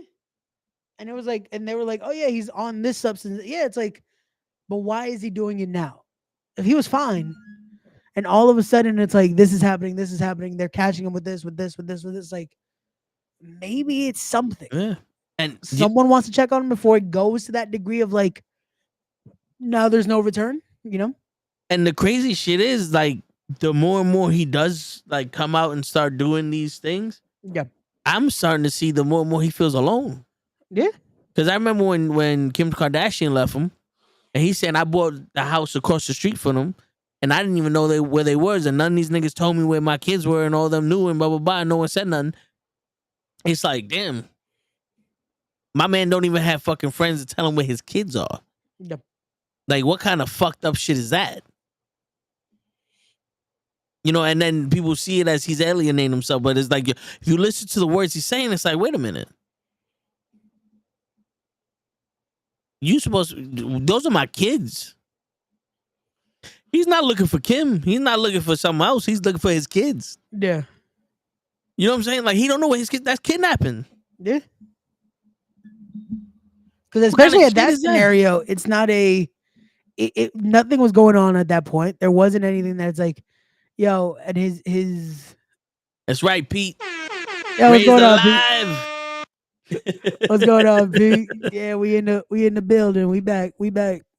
But it's like situations like that it's like the media is quick to fucking let's make a story. Let's talk about this. Let's do this. But again, wanting to help or actually do something, no one's down to do it. Because that's not gonna give me a headline. Yeah. That's not gonna fucking get me some clicks. That's not gonna get me views. It's like, nah, let's add on. Because that's what all these fucking sources do. All these podcasts do. And it's like, come on, man. Like, you see this, and that's all it is. That it's like, yo, this guy going out of it, or this person going out of it, and this. And they're like, oh, yeah, but they're celebrities. So it's like, nah. This is why I said it earlier. It's like, yo, sometimes, yeah, money doesn't buy you happiness. Sometimes it doesn't. Because look at this. All these people have a bunch of fucking money. What? Good news doesn't sell. No, it doesn't. No. But you know what the crazy shit is, though, Ray? People confuse that shit for money. Kanye West's money has nothing to do with the circle he's running in. Oh, no. The people that he's around are fucked up. That's the problem. You know what I'm saying? That's the problem. You got motherfuckers that genuinely have money, and they surround themselves with a family, they surround themselves with genuine people, and they're fucking happy as a motherfucker. And they give back. You know what I'm saying? They give back to the community and shit. And no issues. And then it's like, we still talk about it to this day. Robin Williams, yeah, man, you'd have thought would have been the last person to kill himself. Nah, that was a guy that's like, yo, he was it felt like such the warmest spirit ever, and such a genuine soul, and such a happy. It gave so much happiness. But look, the demons that we didn't know he was battling. And the unfortunate scenario of he probably didn't have those an actual support system. Yeah. Like, and that's the unfortunate scenario of some people are lucky that they are able to have that support system that it's like I know they're here for me no matter what space I'm in, no matter what level of this I'm in. They're still the same people that were there from day one and are now here for this. Yeah. Some people are lucky. Some people have that it's like, yo, they they came up with me here. Now I'm taking care of them. Like Kevin Hart has that. Kevin Hart has his it's Paper Cup Boys, right? Red plastic the The yeah. Red Cup Boys or some. Yeah. That's like those Yeah. were his boys that again came up. He took care of all of them. No one recommended, hey, maybe don't cheat, but hey, it is what it is. Listen, yeah, that's on him. But But it's like he had that, that he has that level.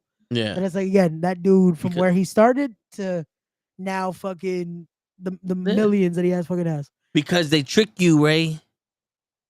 They fucking lie to you. What does everybody say? You want to be successful? Cut them losers that you live with. Like cut them losers from the streets that ain't gonna go nowhere. You got to drop them niggas. And it's like, why? Now you start thinking you better than these motherfuckers, and just because they don't want your life doesn't mean that they bad. Like I said this shit to Cruz the others. Like I never understood that. It's because my boys, like we're doing a podcast, they don't do podcasts. So what am I? Yo, I'm not your friend no more because you don't want to do the podcast. Like nah. When I know I need to talk to you, you there. When I want to go do this, you the one I do it with. If I want to go chill on the block, you always on the block. Let's chill on the block. Yep. That's my nigga I'm gonna chill on the block with. This is the one I do that with. This is the one I do that with. Why do I need to leave y'all to be successful? And then what? You got a lonely life now because they say it's lonely on the top. It shouldn't be. The top that is saying, metaphorical. I never get it. Yeah. That's the thing. I never understand that it's like when you look at our mentalities, right? And everything we've always said, it's like, but why should it be lonely at the top if the thing I want to do when I make it there is be able to fucking help those that were around me? Yeah. Or be able to fucking make sure, hey, so and so is taken care of. This is good. This is good. This is good. Like, why the fuck do I want to be lonely if I want to fucking make sure everyone's around me? Yeah. Like, I never understand that. And it's like a lot of people you see that it's like, yo, that's not who they were. Yeah. Like, I always said this, and again, I might get heat for it, but fuck it. Look how Pitbull is. The guy that was about the culture, about this, about that, about this. He got money, became the most commercial motherfucker ever. Because that's how the only way he's gonna get money. And I'm like, yo, that to me is like, yo, you had a voice, you had something. That's what you got here because of Bro, this and this but and this. You see, but that's the thing about the game. That's the thing they don't tell you about the game. And you know this saying right here, people. Oh shit! I almost blocked Pete. Oh shit! Don't block Pete now. Yeah, if the people around you aren't pushing you to be better, they shouldn't be around you. See, I think the phrase should be: if the people that are around you are holding you back from your potential, they shouldn't be around you. Because just because you're not pushing me to be better doesn't mean you're holding me back. Yeah. If You know what I'm they're saying? genuinely holding you back, then that's a different story. Yeah, like But- there's some people. When I grew up, they didn't like wrestling. It never stopped me from watching wrestling. It never chastised me from being a wrestling fan. It never said, "Oh no, this nigga likes wrestling. We can't go play handball." When I was with him, we was with him. Like I trusted them with my life. Yeah. But if I wanted to be a wrestler, they wouldn't have been. It wouldn't have been like, "Nah, don't do that shit. Chill in the hood." They'd have been like, "All right." But they never would have hit me up like, "Yo, how many sets of running the ropes did you do and shit?" You know what I'm saying? Gotcha. It's like people got to realize that just because they're not in the corner blowing the whistles, telling you the time and pushing you to do one more set, it doesn't mean they're not behind you. Yeah. It's there's levels to this. Like there are gonna be people that are gonna genuinely be right there. You know, they're gonna be those, like you said, the best example. Be that corner man in a sense. Yeah. But are gonna be those that are gonna be in the stands, man. Yeah, and and not for nothing, there's people that are gonna be around you, that are gonna fulfill you, that are gonna make you feel like you're on top of the world. And then when you look, they suck the soul out of you. Yep. There's people that made me feel the best I've ever felt in my life emotionally. and then the soul got sucked out of my life. You know what I'm saying?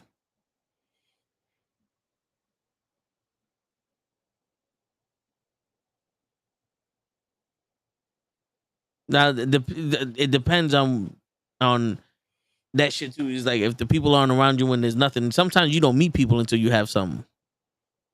You know, a lot of like, oh yeah. The only person I knew before this was Krills in the show. I met Lay through this. I met Gigi through this.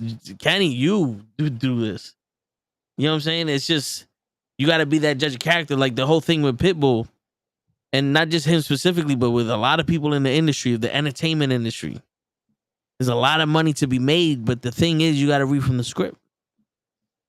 Now, Pitbull's sitting here going, the coach is going to be fine without me, but my family ain't going to be fine unless I make this money.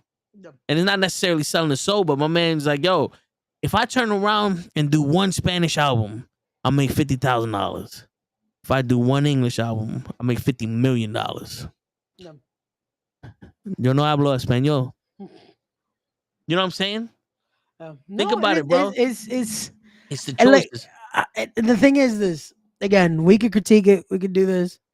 But at the end of the day, I can't blame him for doing something like that. Yeah. I'll critique it because I'll be like, yo, this. But at the same time, it's like you make the choices that again benefit you. Like for us, like we said, we're choosing. Like we said, we know what fucking works. We know that we could just do this and be the carbon copy of X, Y, and Z podcast or this or this or this or this, and fuck it. That'll probably. But why? Mm-hmm. But why? Because then at the end of the day, it's not about selling your soul with it, but it's like you become something that it's like you lose the essence, you know? Yeah. Look at all these podcasts. Look at how they are. Look at the press thing they did, or whatever you want to call it, the panel they did. Yeah. Look at how just desensitized they are. Yep. That's like they lost control. Yep. With us, it never feels that way. It never feels like we're not in our control of our own shit. We're having fun with it, no matter what it is, no matter what we're doing, we're having fun with it, and that's how it should be. It should feel like what you're doing should never get to that point that it's like, shit, I don't know what I'm doing anymore. Why am I doing this? Again, the why, like we talked about, the why. And it's like, for them, that why is gone. Because now there is no why. Now it's just, this says I got to do this, so now I'm going to do it. There's no doing why. This. Yeah, we're doing this to make money or to get bullshit. But, bro, my why is because I can't be anything other than me. Yep. This podcast will last 15 minutes if we copied someone else. Yep. If I sat here and go, yo, we're not gonna curse, we're gonna be kid friendly, we're gonna talk about all the topics that Fresh or Fit had, and we're just gonna stick to the talking points. I won't press live. I wouldn't press live. Because you already seen that. Go watch them. No, but you've seen it. You've seen, like, look at the video we saw yesterday of the guy reviewing one of their shits. And I'm like, yeah, and even that. Their voice, I'm like, yo, and it's like, because you hear it, it becomes so robotic. Because it's like, you don't believe what you're saying. Yeah. You don't. You wanna get the views, and you wanna do this, and it becomes so robotic because you're just following a script. Yeah. And again, for people that are listening to this is like the third week we're talking about it. We're metaphorically saying the script because it's the format that they all go from. That it's like, you're gonna talk about this, you're gonna say this, and this is what the algorithm pushes. Because it does. It pushes it because as controversial as these subjects are, or as fucking debatable that they are, but it's just this one style of agenda. Yeah. And that's what they push. And yo, do you see? I'm gonna say two things. Yeah. The way that this guy was reviewing that shit, he's talking about the artist, right? The guy that, single mom or whatever the fuck song he came out with. I don't know this nigga. and he's talking. He's like, look how stupid he is, and 1,500. That's not impressive. And can you do this again? And blah blah blah blah. And at one point is he going, yo, Myron, which is the name of the fit in Fresh and Fit. How are you just gonna let this dude talk like that about this woman on your show? If you wanna help men out become accountable and become real men, how do you let somebody talk down to these women? Have a conversation with them. If they're rude to you, handle it. But just because he's gonna call her a bitch, he's gonna say, listen, bitch, I'm trying to tell you this, that, and the third, and he's throwing shit in the face. Like, yo, bro, hold up. You being disrespectful right now. And if you're being disrespectful to her, you're being disrespectful to me, because this is my show. Now you either gonna have to change your shit up or you're gonna have to get the fuck out of here. Because no matter how much they want to argue with these women, in a conversation, there has to be a level of respect. The woman, I don't know what the woman said, but this nigga just snapped at her. He snapped at the point where all the men turn around and say, oh, shit. You know what I'm saying? And if the men are uncomfortable with what he's saying, as the host of the show, as the man of the house, you gotta be like, yo, my man, cut that shit out. Yep.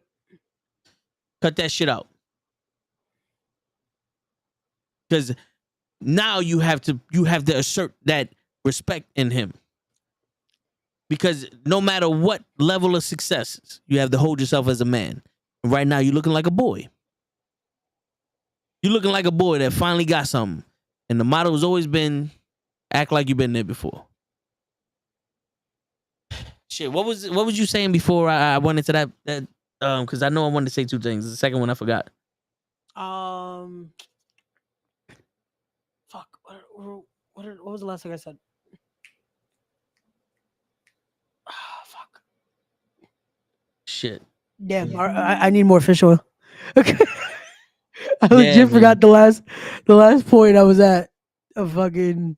Now Pitbull sitting here going, the coach is gonna be. All right, hold on. I'm listening to. Got you. Yep. It's like they lost control. Yep. With us, my why is because I can't be any. Their shits. And I'm yeah. Like, it's this one style of agenda. Yeah. And that's what they push. And yo, do you see? There you go. Okay. Got it. So because you were talking about one style of agenda. No, yeah, the format. There you go. Format of it. Okay. Yeah. Got it. Yeah. So now the new thing is, would you rather your child be with a bear or a man in the woods? Like a strange man or a bear? We spoke about that last week. And instantly, through preconditioning, everybody picked the bear. Yep. Because the question they heard was, would you rather your child be with a bear or a pedophile? Yep. That's what they heard. That wasn't the question. That wasn't the question. That wasn't the scenario. That's what they heard. Instantly, it's boom. And it's like... Because not for nothing, in my head, I was like, the bear, because the bear might see the baby and go, oh, that's not a threat, and just leave it alone. Yep. Where the guy, you don't really know his intentions. Because the bear is, I'm going to kill you, I'm going to leave you alone. Yep. Simple. The guy you don't know. You know what I'm saying? And then it's, somebody bring up was like, well, let's say 4 out of 10 guys are bad. Those are the ones you don't want your child. And I think that's pretty good odds. You know what I'm saying? You never know. It's like a bear is gonna eat you. Am I the only one that starts to think? You ever notice how we just did that? And it's like, realistically, so you mean to tell me you rather leave your child with something that 95% of the time might just tear your child to shreds? Yeah. Because a bear is, again, a bear. But again, because of the mentality of everything, and because of what the script says, we automatically have to assume that the guy that you're leaving your child with has bad intentions. Yeah. The guy might just help your child get out of the woods. Might be able to be nurturing, might be a father himself. Yeah. But no, instantly. Is it- Has to be a horrible dude. Has to be the guy from fucking Black Phone. Yeah, Has to be Jared from Subway. yeah, it has to be someone Yeah. that is just gonna take your child And the or crazy do shit horrible is, things to your child. it's like we're conditioned so much that we all think that way, right? We all think that way. Yeah. But then when you think about it, this show is 99% men. And not one of us would do that shit to a child. Not one of us would harm that child. Oh, again, my first thought is, how the fuck do we get out of the woods? Yeah. That is Yeah. that's my thinking. It's like Why is this baby here and how do we get out? like my first thought is, okay, are you okay? Are you safe? All right, cool. I'm gonna try to find our way out. Did you come with extra diapers? Exactly. It's like that's the thing too. It's like fuck. Wait, how? Oh fuck. Okay. Are you good? All right. Did you have a stroller? Fuck. Fuck it. Okay. Fuck. Start trying to figure out. Okay, this is east. What? Sorry. Like that is again. Any real man. That is the first thing. Secure the child. Make sure the child is good. Now, game plan how the fuck to get out of the woods. But that is not what they want to hear. They want to hear, oh no, the bear, because the bear, it's like, what? The bear might, again, instantly might just kill your child. And you just said, fuck it. That might be the safer option. Death is the safer option in this scenario. Yo, bro, it's funny because Jesus. I watch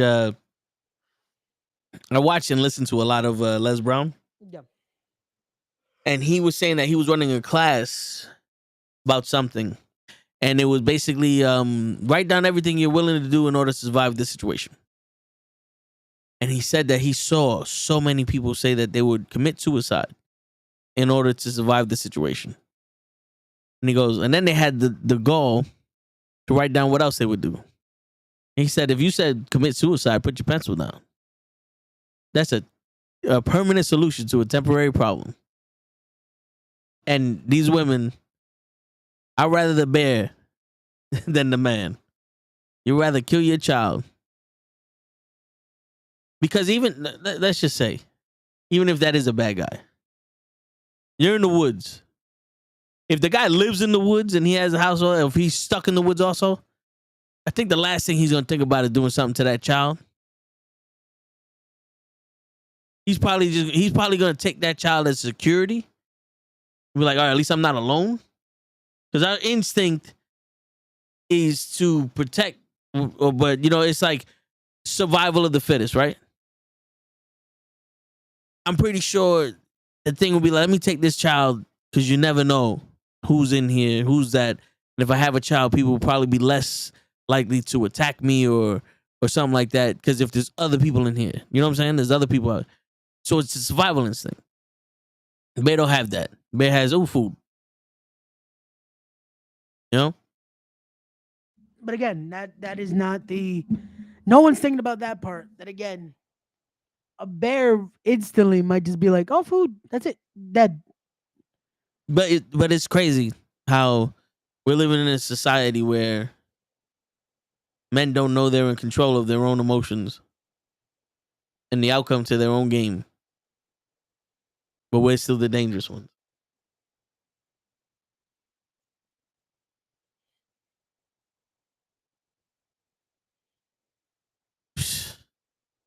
Says so many mental issues these guys have. And we're still the dangerous ones. It's like, come on, man.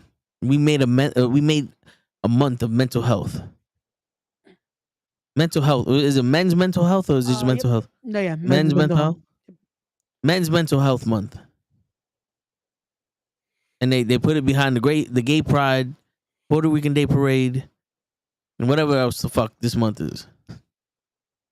Men's mental health month, right? Which is You ever see has some not shit? been spoken about at all anywhere. We're on June 8th. Yeah, It's June 8th, anywhere. so months already going. Black History Month. You see Monday Night Raw throw some shit up. Labor Day they throw some shit up. Memorial Day they throw some shit up. You know what I've seen mostly about men's mental health is everyone saying this is not going to be talked about, but it's like, wait, what? Yeah. It's like already that is it's coming in with a negative. That it's like, hey, people are not gonna talk about this, but just so you know, it's like that shouldn't be a thing. It shouldn't be already starting from a negative, you know? Yeah, and the crazy shit is, bro, it's like the crazy shit is it's just the problems that men have aren't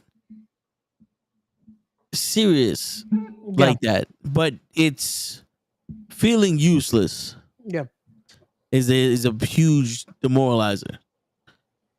And the whole thing. Go to the gym because what you're doing is you're putting that pressure. You're giving yourself that obstacle to overcome something. Yeah. You couldn't lift 50 pounds. Now you lift 50 pounds. But the gym is the first step, or that obstacle is the first step. You gave yourself the confidence to move, to get the blood going. It makes you feel better. All that. Now, let's get to why you feel inadequate. Yeah. They never say that part. It's always go be active. Go get your mind off of shit. And like I showed you that video, when you dwell on your shit, it makes it worse. Get your mind off of it. But also, let's figure out why you feel this way. Yeah. Why do you feel inadequate? Because this. Okay, cool. So why don't you do something to prevent that? Like, for us, it's not complicated. You know what I'm saying? Like, for us men, it's not complicated. It's just sometimes we don't have nobody to hear. We got nobody to speak to. Yeah.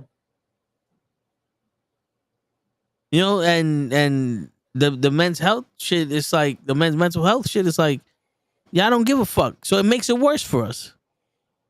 I would rather there wasn't a month about that shit. Don't make a month out of it and don't say nothing about it. It feels worse because it's like, okay, now that this is a thing, but it feels like, again, the fact that, like I said, the only thing I've seen about it is people having to say it's not going to be acknowledged, but Yeah. so you know, or the check-ins, and it's like, I'll be right back. yeah, all good, and it's insane to think this is what the month is about. That it's like, hey, just to check in now, and unfortunately, we're living in a society where suicidal thoughts are a thing, where battles like this are a daily thing. As we're having this conversation now, unfortunately, there are possibly people that are going through their own battles that no one possibly knows about. That these support systems that we're talking about might not be there for. Like, this is an actual thing, and it's sad that this is the month, right? This is the month to help with that and deal with that. And there's a lot of people that still don't feel like they have that help or have that support. And it sucks. It sucks to see. Like, I've seen so many of those videos and people have sent them. Like, a lot of my friends and all that. It's like, hey man, so you know, I'm here for you or this and that. And it's like, it shouldn't take this month, you know? It shouldn't take it to be the quote unquote men's health month to check in on people. And I'm not saying to those that sent it. I'm just saying in general, like, check on your people, man. Check on your people, check on those you care for, because you never know. You never know what battles they're going through. You never know what demons they're battling. You never know what someone could be just, again, saying that they're fine. But they might not be. They might be going through something. They might be battling something. You don't know. They might be just saying they're fine, but they might not actually be. Like, check on your people, especially if you start to notice, like, hey man, so and so is not acting like themselves. Like, what's going on with him, man? Like, they're being quiet. They're being this. They're doing this. Like, check on your people, because sometimes it's harder to reach out, even though that's the only thing you would love to do is just have someone to speak to. And again, sometimes it's not about being able to give advice. It's about just being that ear, being that shoulder to cry on, being that support system, and just being being present, you know? Like, we've talked about it here. We talked about it how sometimes that's all you need to be, is just be that ear and be there for a person. It's not about being able to have the right thing to say. Because sometimes there isn't. Sometimes there, unfortunately, is not anything you could actually say that might be able to help the scenario. Sometimes there is. Luckily, sometimes there is something you could say. There's something you could do. There's something you could recommend. Um, but sometimes there isn't. Sometimes it is as easy as just being there, being in the moment, and being an ear for someone when they need to vent, when they need to get something out, when they need just to speak, and just being able to be that unconditional ear for the person, not having to be the instant. Oh, but you should do like no. Sometimes the person doesn't need that. Person doesn't need for you to give your input every time. Because sometimes it's not needed. Again, sometimes it's appreciated, sometimes it's not needed, and sometimes you just need to be that person to be like, you know what, I'm here for you. And just be there for the person and listen and actually give that importance and give that moment. Um, and that's what again, this shouldn't be just a month thing. Do this. Make sure you check on your people, man. Check on everyone. Check on everyone you care for. Check on those that again you say are your close ones. Those that you love, those that you care for. Make sure they're good, man. Because sometimes we're all dealing with stuff, and the last thing you want to do is be like, you know what? Let me burden this person. I'm going through X, Y, and Z. Meanwhile, they're going through their shit. You know? Yeah. So, yeah. No, I was saying like the how this month has been about that. That it's like everyone sends those videos. Like, nah, man, don't just do it this month. Make sure you check on your people. Like we said, those sometimes that you just need to be an ear for someone. Do Yeah. that. Like just be there for people.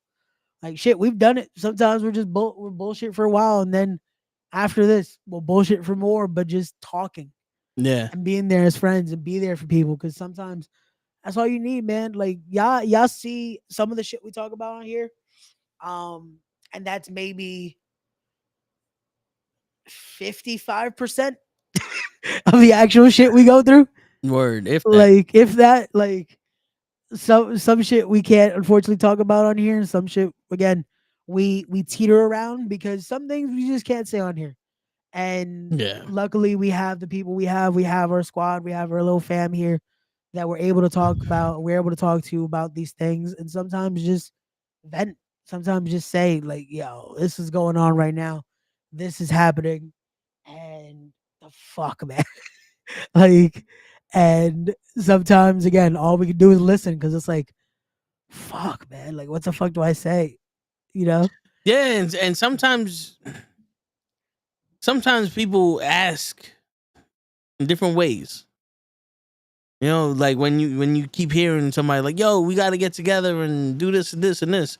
Yo, we got to get together and do this and this and this. You know, why don't we all go do this? Why don't we go do that? He's like, yeah, yeah. You think, oh, he's just inviting you out to go eat. He's inviting you out to do this and that. But when with the niggas on some, I need someone to to connect with. I need someone. Does you know what I'm saying? Because that's most of the time like what people would do is like, yo, let's go do this. It's like sometimes like they want to go experience something. Other times like, yo, I just need to step out the house. I need to be around people. Yep. Like I'm not going through some shit, but I'm going through some shit. Like I don't want to feel alone. I don't want to be here. I'm in a fucking bowl of stress right now. I don't want to. I want to be away from everything. Yeah, like you know what I'm saying. Like I want to experience something different than this reoccurring nightmare. You know what I'm saying? You just need that change of scenery sometimes. Sometimes that's all it is. Like we said, sometimes all you need is even if it's getting out of one house and going to another. Yeah. Sometimes that just helps. Just being around different people, being around a different scenario, being around a different atmosphere. Because sometimes that's all it is just changing the scenery, changing the atmosphere. And that alone can be something. Yeah. Like shit, I'm Yep. guilty of it. That it's like, sometimes I just want to get out the house, and even if it's going like to a friend's house or going to one of my family's house, and it's like we just went to a different house. It's like, yeah, but it's getting out of this. This is the normal. This is the usual. And when you're stressed out and you're just it's this is the constant. Let's get Yeah. that out of the scenario. and that helps. Stuff like that can help. Stuff like that of just fucking even going out for a lunch and doing something, talking with people, talking with friends, be able to do something like that. That it's like it takes you out of the stress for a while. You know, like it's things like that. Yeah, and the vibe just Yeah, change. It's energy, right? Changing your energy is what helps with dealing with things. That's Yep. why they say if you look good, you feel good. You know, but that's just a temporary change of energy. You know what I'm saying? Because I mean, how many people look amazing but feel like shit? Because it's not. If you look good to you, you feel good, but then other people ruin that for you. You know, Kenny asked me earlier. He's like, "Yo, how's everything with you?" And I'm telling him what's going on. And I said, you know, not for nothing, dealing with the Mercedes dealership kind of fucked up this car for me. The hype's gone. Now I'm looking at it like this was just a big ball of trouble. Like it was gone. You know what I'm saying? Like the experience that I felt with these motherfuckers ruined the hype I had for this car. yeah. You know? And then, you know, people sit there, but you shouldn't let that happen. Like I didn't let it happen. It happened. Yeah, it's like this wasn't a choice. This was Yeah. you tried to again. This was the dream purchase here. You finally did something that was like, especially knowing how you are, that it's like this is not an easy thing. This took breakdown and finally being like, fuck it, we're gonna do this, and being happy with it, and then problem after problem after problem, and it's like it sours everything Yeah. when it shouldn't have been. It shouldn't have been a scenario where this should come with fucking 50 million issues. It's like little hiccups, yeah, that's expected. Like that comes with anything. But the fact that this was a point of you've been owning the car more than you've had the car, it's like it puts a sour taste in your mouth. Yeah. Like It does. And it's one of those things where it's like I don't want to start already going, well, what's gonna be my next car? You know what I'm saying? yeah, Because then you just fall into that trap over and over again. Because you know, then you have this is where you have that talk with yourself. Is like, yo, the material isn't what makes me happy. It's like the accomplishment of having it. This thing, I like the car. Don't get me wrong, I love the fucking car. It's just their experience. So now I'm gonna find another experience to go to that hopefully that subsides this one. Because that's all it is. It's just the experience of dealing with the dealership, that particular dealership. So hopefully I go to another one that shit's better than it's a smoother what. Yeah, process, yeah. It's something yeah. Because where it gives you that feeling of like, you know what? It was them. This doesn't ruin the whole thing. I can still make the best out of this and make it work. Like this is the car I wanted. This is what I want to do. Let's find the happy medium. yeah, Right. There you go. shit. I think I fucking overindulged for dinner because you know when the acid reflux just keep coming. Like Yeah. I'm full, and then the acid reflux. That's why I keep burping so much. But I'm good. I'm good. So if you see me breathing like that's what it is, I'm dealing with the fucking that bullshit. No, let me know, man. We could cut this short today. It's all good. No, it's not that. It's not that bad. I'm not gonna die. Nothing. No. Just, Let me know, man. Shit, we don't want you dealing with pain here. Nah, it's gonna happen Especially if you regardless. start getting those gas, man. I've unfortunately dealt with it because I've had to deal with gastritis at times where you start to get that fucking those acid burps. Yeah. Man, the last one I had was that. Oh man, that's the worst. That's the worst because you just taste it and it just tastes like pure fucking bile. Jesus. Yeah. And I go to the bathroom and my fucking cat, she's dealing with her anemia. There's low iron in the blood. She's anemic. Anemia. Yeah. Anemia. And she like shitted on the fucking bath mat. So I was fucking cleaning that shit up. I'm like, This chick, I don't know what's going on with her. Oh. I don't know, man. All these animals, they gotta stop with this shit. I was too nice on them when they were children, and they thought they could get sick on me. Oh man, no man, that's But shit, yeah, but that's unfortunately that's what happens with life. But that's why you gotta learn that not everything's under your control, but you also have to learn how to bounce back. That's Yeah. that's And certain that- things. one is definitely easier than the other to unfortunately deal with. Yeah, Because one, yeah, unfortunately, you have to learn that not everything is in your control. But it's a lot harder to be like, well, let's get through this and get back to it, you know? yeah, but Because I there's gonna mean, be certain things that it's like, how do I bounce back from this? You know, like it's a lot harder to be like, well, we're dealing with this. Let's keep it pushing. You know? yeah, we'll talk about that, Hazel.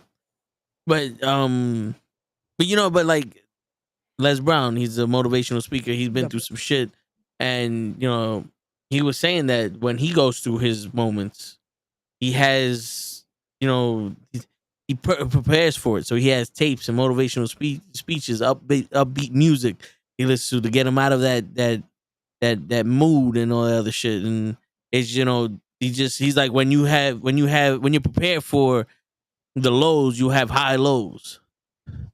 You won't crash down to the ground anymore. You know, like you'll lose a little bit of turbulence. You might be, you know, 400 feet lower than what you were, but you're not on the ground. You know what I'm saying? So it's like knowing how to bounce back from shit, how to take your mind off of stuff. Yeah. You know, like, to me, music. That's why I don't play music when people are in, unless it's like my brother and my family. I don't play my music when I'm driving people. I let them play their music because a lot of the songs I listen to is sad. Ah, okay. And it's not that I want to be sad. It's because I like the way they sing it. Okay. No, that makes sense. And You know what I'm saying? Like most of the songs I sing, they're powerful. So there's a lot of emotion to it. I like the emotionality they put into the song. Gotcha. You know what I'm saying? So people will be like, damn, you listen to nothing but sad music. It's like, I listen to other music like that, but that's where the most power comes out. That's where the feeling comes out. Cause you know, when I sing, I like to do that shit too. So that's why a lot of my shit is that, or it's like fucking freestyle or whatever. It's one of those things where it's like, you're never gonna find the right mood if you listening to my music. Got you. You know what I'm saying? No, but sometimes you need that mix. You need that little bit of just, again, a little bit of everything. Because Yeah. you never know. My playlist definitely, like, now I've been stuck on, because Apple gives you the option of heavy rotation, like songs Yeah. you've listened to for a minute. That's like, all right, and I'll put that, and I'm like, yeah, this is definitely 1 minute could be like some Lil Wayne. Yeah. Next minute, Boys to Men. Next minute will be Daddy Yankee. It's like, it's just different levels of it. That it's like you find just how it shows your taste. It shows your Yeah. your feeling. It shows this. It shows that. It shows this. Shit. Yeah. I just sent you a Darius Rucker song. It's my brother just put me onto it, but that's something I'll put that into my thing and all that. But yeah, like I have, for some reason, when I want to do. Oh yeah, that one, bro. That one is in my Yeah. that Dax song is in my heavy rotation, bro. I have fucking broken down listening to that song. No, yeah, that one's a real song. Yeah, I've broken down listening to that fucking song just because, his part when he talks about it, fucking, I related so much because I'm like, fuck, it's like my dad said a lot of that shit. Yeah. Or he went through a lot of that shit. That it's like, such a good song though. Oh yeah. To Dax and Darius Rucker, man. Shit, word. And then, you know, I have my moments, like when I blast music. I don't blast my whole thing. I have well, before when I had CDs, I had certain CDs. Yeah. If I'm driving around my neighborhood, this is what I'm playing. If I'm taking a long trip to school, because it used to take me like an hour and a half, this is what I'm playing. Got you. But it was a bunch of ignorant fucking let's fight music. Got you. You know what I'm saying? It's you know, or like some R&B shit when I'm taking a longer trip. Or if I'm blasting music that's not let's fight, it's let's have sex. Like you know, Usher, shit like that. It was one of those. It was those types of songs. But I like that's why to me the people like, oh, I connect with music and this blah blah blah, and that is like, I don't sit here and one song saved my life. Nah, that's not me. But I just like I get a lot of emotionality with some of these songs, and sometimes the sad songs make me feel good. No, yeah, some because some you know what it is. A lot of it has the message. A lot of them have that message that it's like you get something from it, Yeah, and especially the way they sing it. Like a lot of these, it's like you get something out of it. There you go. You saved Tyson with left elbow and right elbow. Word. He connected with the message. There was a message, man. Word. Sometimes you just gotta throw those elbows, man. Just wait until Monday. See how you like my next single. Stay tuned, everybody. Stay tuned. Word.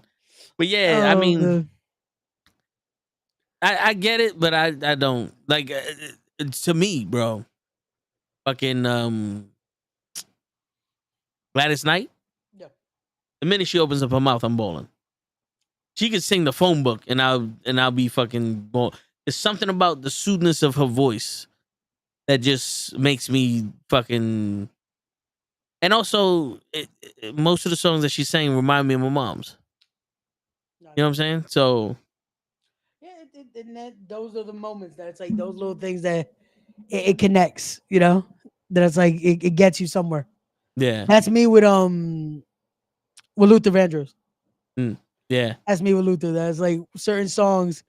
It gets me. It gets me. And then there's a lot of people like that. That's like you start to find that it's like this connects and this gets you and this gets you. That it's like and you feel a certain way. Yo, bro, like I equate this shit to old TV shows and old movies and even old songs. Like they taught you how to be a man. Yeah. You know, like how to be a gentleman, how to fucking be assertive. A lot of these songs that we listen to, like Motown and all that shit, and also how to show some humility. Yeah. You know? It was, and it had more than it had lyrics, man. It had something where you were able to actually, again, have that message, have something instead of to excuse me to connect to Show's favorite singer. My pussy pink, my asshole brown. Like, yeah, it's like I wonder what she's trying to say that song. You know, like nah, yeah. Like these songs, the songs that we're talking about, that era, that was when it was music, man. And I hate to be that type of person because it's like, oh, we're getting to that age that's like, yo, back in the day it was music. You know? Word. Cause and dude, some of the songs say exactly how people feel. Like I forgot the name of the song, but you know, I don't know much, but I know I love you, and that may be all I need to know. It's like one of those things. Like I don't know a lot, but I know how I feel about you. You know what I'm saying? And you know, you say that shit to a girl now, she won't understand it. But back in the day, where they actually liked each other, it meant a lot to people. Yep.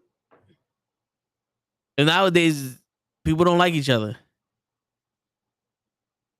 I am convinced people don't like each other. They're with each other out of convenience. Yeah. You know what it is? I feel like now it's just the it's almost like that it's oh, let's do this because again, it's what we're supposed to do instead of genuinely wanting to. Yeah. And it sucks. It's sad that that's how this has become. Yeah. Because people would rather be miserable. then they would rather be miserable than be happy. Yep. They'll rather sit there and make an excuse to be miserable than to be like, you know what, this ain't working, and then go be happy. And I never wanted to be miserable, but I always was miserable trying to be happy. You know what I'm saying? And that's when I found out I'm more happier when I'm not miserable. Yeah. You know? But Makes sense. That makes sense. Yeah, because listen, half the fucking relationships we see over here, it's like, why y'all together? Yeah. You know, like why y'all together? Or if you really felt that way about this person, why are you doing this? You know? Because it's you think you feel this way about someone because comfort has become the new love. And I think that I don't even think it's the new. I think this has been the thing for a while now, that they've lost the actual definition of what that bond is and that love is. Yeah. That it's just like, oh, we're comfortable, so let's just do this because we don't know anything else. And it's like, yeah, but are you happy? Like, I get wanting to be comfortable and having the person you know, but it's like, are you genuinely happy? Yeah. Like, is this a thing that something's actually going to come out of, or is this just we're here, so why not? And that's why a lot of these things, it just becomes so miserable. And you see relationships, Yeah. and then it's like, yeah, but you guys aren't happy. You guys are having these issues, this and that, but it's like, yeah, but we get each other. It's like, do you? Right? No, you don't. Like, You're roommates. You know who get each other? Siblings. Yeah. Because the siblings are the ones that we don't need to be happy together. We're forced to be together. But God forbid you say something about one another. You know what I'm saying? God forbid someone says something about one or the other. Yeah. You know what I'm saying? But that's why I brought up yesterday, was the whole men and women can't be friends. The fuck they can't. The fuck you mean they can't be friends? There's a different type of friendship with a man and a woman. Men and women, because they use that whole, because the guy's gonna want to fuck her. Yeah. And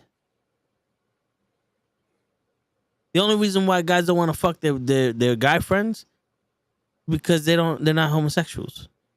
No. See, but the thing is, it's like, but this is the thing also. yeah, A woman can be sexually attracted to her male friend. A man can be sexually attracted to his female friend. yeah, But when they draw the line of, this is our friends, this is the friendship we have. This is what we are. We're not gonna pass it. When they have enough respect for each other, who's to say we can't be friends? yeah, The same way that men have friendships with each other and they draw the line of, this is the respect that I demand from one another, it's the same way that you do with women. The difference is, it's not a thing of we can hurt one another, where we have, where men are friends because that whole I have to hurt you shit, that macho shit went out the window because we respect each other. The thing with men and women is like, okay, listen, we know our species has sex with each other, but that's not what this is about. And when you have that simple mindedness, men and women can't be friends because all they want to do is have sex. It's like, well, listen, bro, then break up with your girlfriend. Break up with your girlfriend. Because you're a man, right? And if all you want is sex, then why are you with her? yep.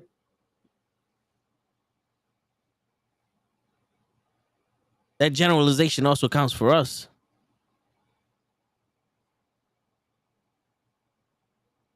If that's how you see the world, well then, bro, no wonder you're miserable. Yeah, no, and that is a miserable way of thinking, man. It's a miserable way if you can't see that you can't just have that genuine respect for your friend, no matter what they are, what sex they are. Like, if you can't see that, hey, this can be a thing, then man, I'm sorry, you're gonna live a fucking sad life Yeah. because you're gonna be stuck in ways that it's like, yeah, that's not how this goes. No wonder you're fucking stressed out. No wonder Yeah. you're thinking like this. It's like, come on, man. Like, that, I don't know. I don't know.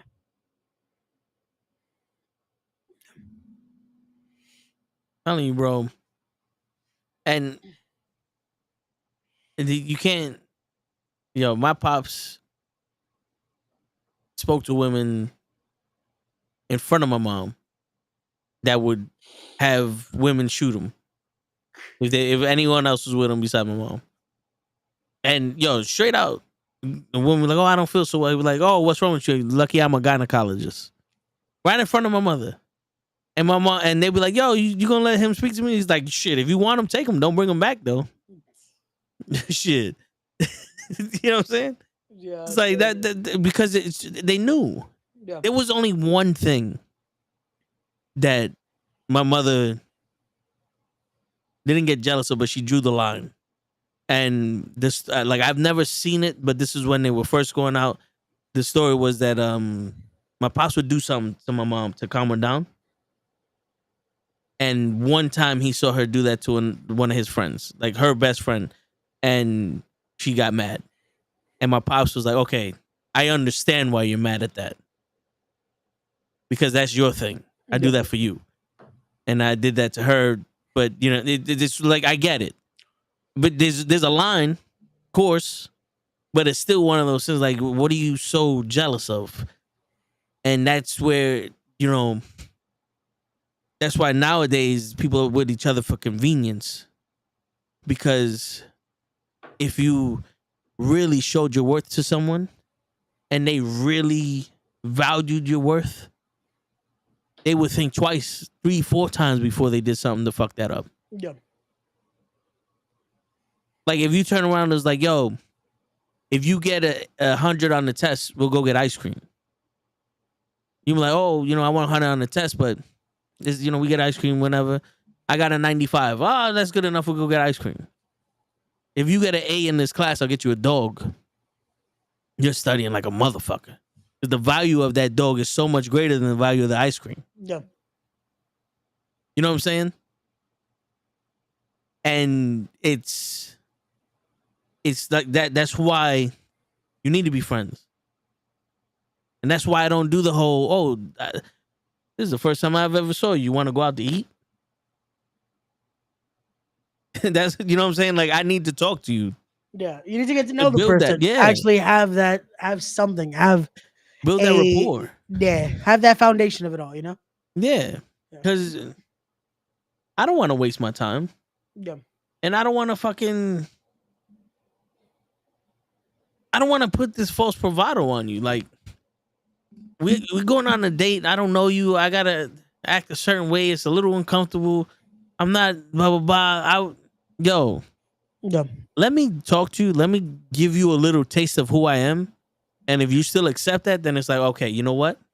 We can go to the second stage. Yeah. Yeah. Now I can. All right. You cool with who I am. You know how many women I fucking spoken to? Even my friends. Like, there'll be times I'm talking to I'm on Instagram with this one of my friends from high school. And we're talking and out of nowhere, like, I appreciate the shit out of you. Because no matter what I say, you laugh. Like, you understand my humor. And then she goes, "Shut the fuck up." I'm like, "All right, there you go." And that's her way of saying you're welcome. But you know what I'm saying? Like, I appreciate that. Because not a lot of people understand it. Yeah. Some people deal with it. And I've learned that actually on Thursday, it was one of my coworkers' birthday, so we all was celebrating his birthday and we had lunch together. And we were watching 90 Day Fiance, the Happily Ever After, Gotcha. where this dude goes to Brazil, he finds a girl and his brother's living with him. And the brother, she's like, he's the most serious person I know, and you remind me of him, or he reminds me of you. She said that to me, and I'm looking at it, I'm like, this asshole is who reminds you of me? And I know it's not because he's an asshole. It's because of the way he jokes. Yeah. And I'm sitting there going, see, you don't understand the way I joke. You just hear what I'm saying, assume everything's a joke and laugh. You know what I'm saying? And that's where it's like, okay, not everybody understands me. Yeah. And I am serious. I don't like speaking in a serious mode all the time. Yeah. Because it's not fun. It's like it takes the air out of a room in a sense, you know? Sometimes you have to lighten it a bit. You don't have to be so uptight and anal. Yeah. Yeah. And we can't, not every conversation deserves this level of seriousness or truth. You know? So I always like to put that joke out there to break up the tension. That's my commercial break for some kind of conversations or some kind of shit. You know what I'm saying? Because when shit starts getting to a point where it's like, oh, this is just stupid, let me say a joke. Boom, break it up. Or if we're getting a little bit too serious, all right, boom, let me say a joke. Let me break it up. What's going on, normal guy? But yeah, I mean, and I guess that's why people don't see me as serious. And they're like, oh, he just jokes a lot. Yeah. In my head, but then it was like, but in my head, if you paid attention, you'll see how serious I actually am. Yeah. No, and that's the thing. I think people need to get to actually know you and understand the way you speak. Yeah. Again, it's not a everything's a joke. It's just again the tone. Yeah. Which I feel like it's easier to be like that than you're saying everything like this that it's like, oh, get it over with, you know? Yeah. When you're so serious, it's like everything feels like an essay. Everything feels like it's like you're a drill sergeant in a sense. Yeah. But it's like, no, you gotta be relaxed, do this, that it's like it's more relatable and there's more comfort in being like this. That it's like, okay, cool, you relax, we can have a conversation. It doesn't feel like I'm being told. You know what I'm saying? Like we're having a conversation instead of lecturing. Yeah. You know? I mean, and that's how we was raised. Yo, bro, I never forget this. My brother graduates from the Navy boot camp. Got you. And it's me, my brother, my father, my mom, my uncle. We go to the graduation. And they graduate, they go through the ceremony, do all this other shit. My mom bolts. The minute they say, all right, family, go see your kids, my mom bolts like she's the Flash. She goes, like, she tackles my brother before he even realized she got off the stand. Aww. And then, I say what's up to my brother. My pa says what's up to my brother. First thing my uncle does, he goes up, he goes, oh, you think you bad now? I still knock you the fuck out. You know what I'm saying? Like, that's his way of going, yo, I'm proud of you. But don't forget. Like, don't let this get to your head, play out. You think you bad? That's how we was raised. It was always like one of those, like, you know what I'm fucking saying. Yeah. Like you going through your shit. I'm like, come on, Ray, stop being lazy, nigga. Just get the fuck out of there. Just pull the shit off your arm and get the fuck. You know what I'm saying? It's your way to say it, but it's like, hey, again, when you know the person, you understand what they're trying to say. You understand the actual the actual words behind it. But again, there's certain people that just because of how they are, they don't get that. They don't understand it. And it's like we said earlier, it's like, hey, lighten up a little bit. Because life is as stressful as it is. Don't fucking add more to it because you want to be as fucking anal about shit, you know? Word. I woke up like a dead man. Jesus Christ. How did you go to sleep? Did you go to sleep willingly or not? Shit. But yeah, man. Yo, to me, that I think that's the part of me that was missing for a while. Yeah. The one that was so secure enough to be who I was. Because,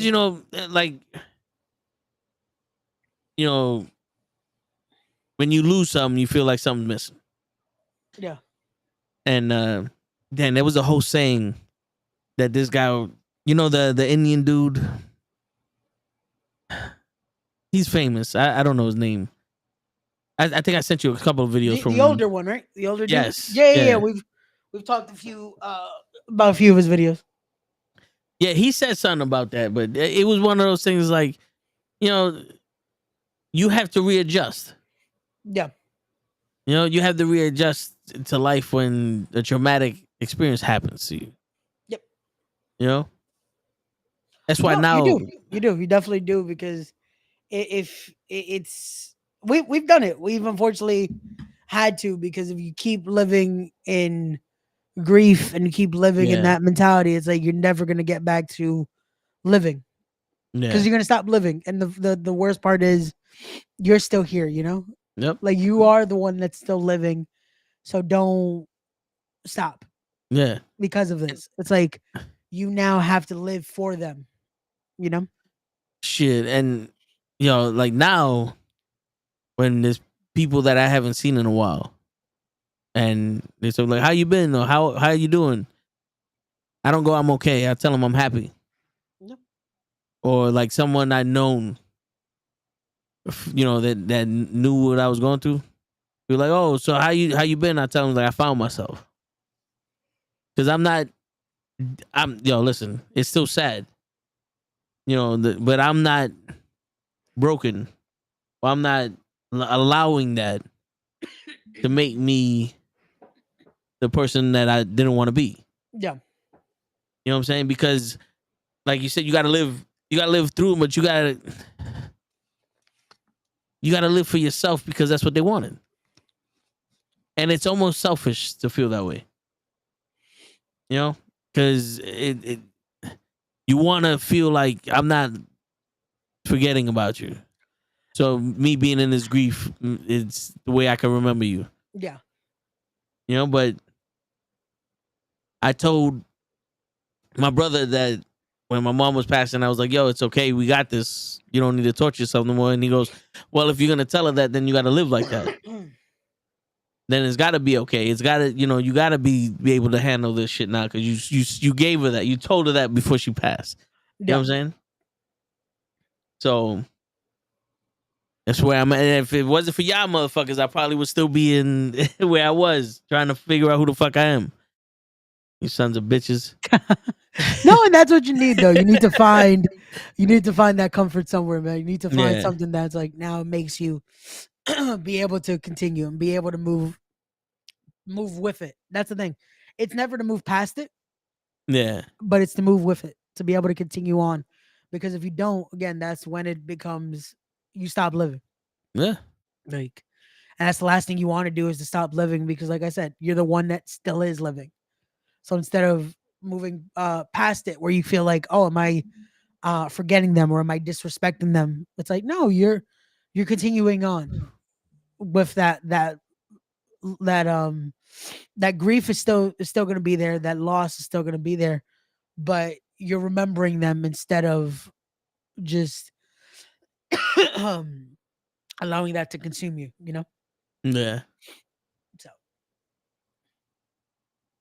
again, it's a day by day thing. We've all been lucky that again, we have the fam here, we have that support where we're able to push on, we're able to push through, and deal with the next challenge that comes ahead. Because unfortunately, it isn't a thing of, well, we got through this and now it's sunshine and rainbows. Nope. Now we get to the next one. And we deal with that. We deal with what comes next. Some are going to be, unfortunately, worse than other scenarios, but some are just going to be those headaches that it's like, hey, I wouldn't mind a little support, Yeah. And luckily we have that. We're able to do that. And we're able to come here and again, just shoot for y'all for a little bit and be here.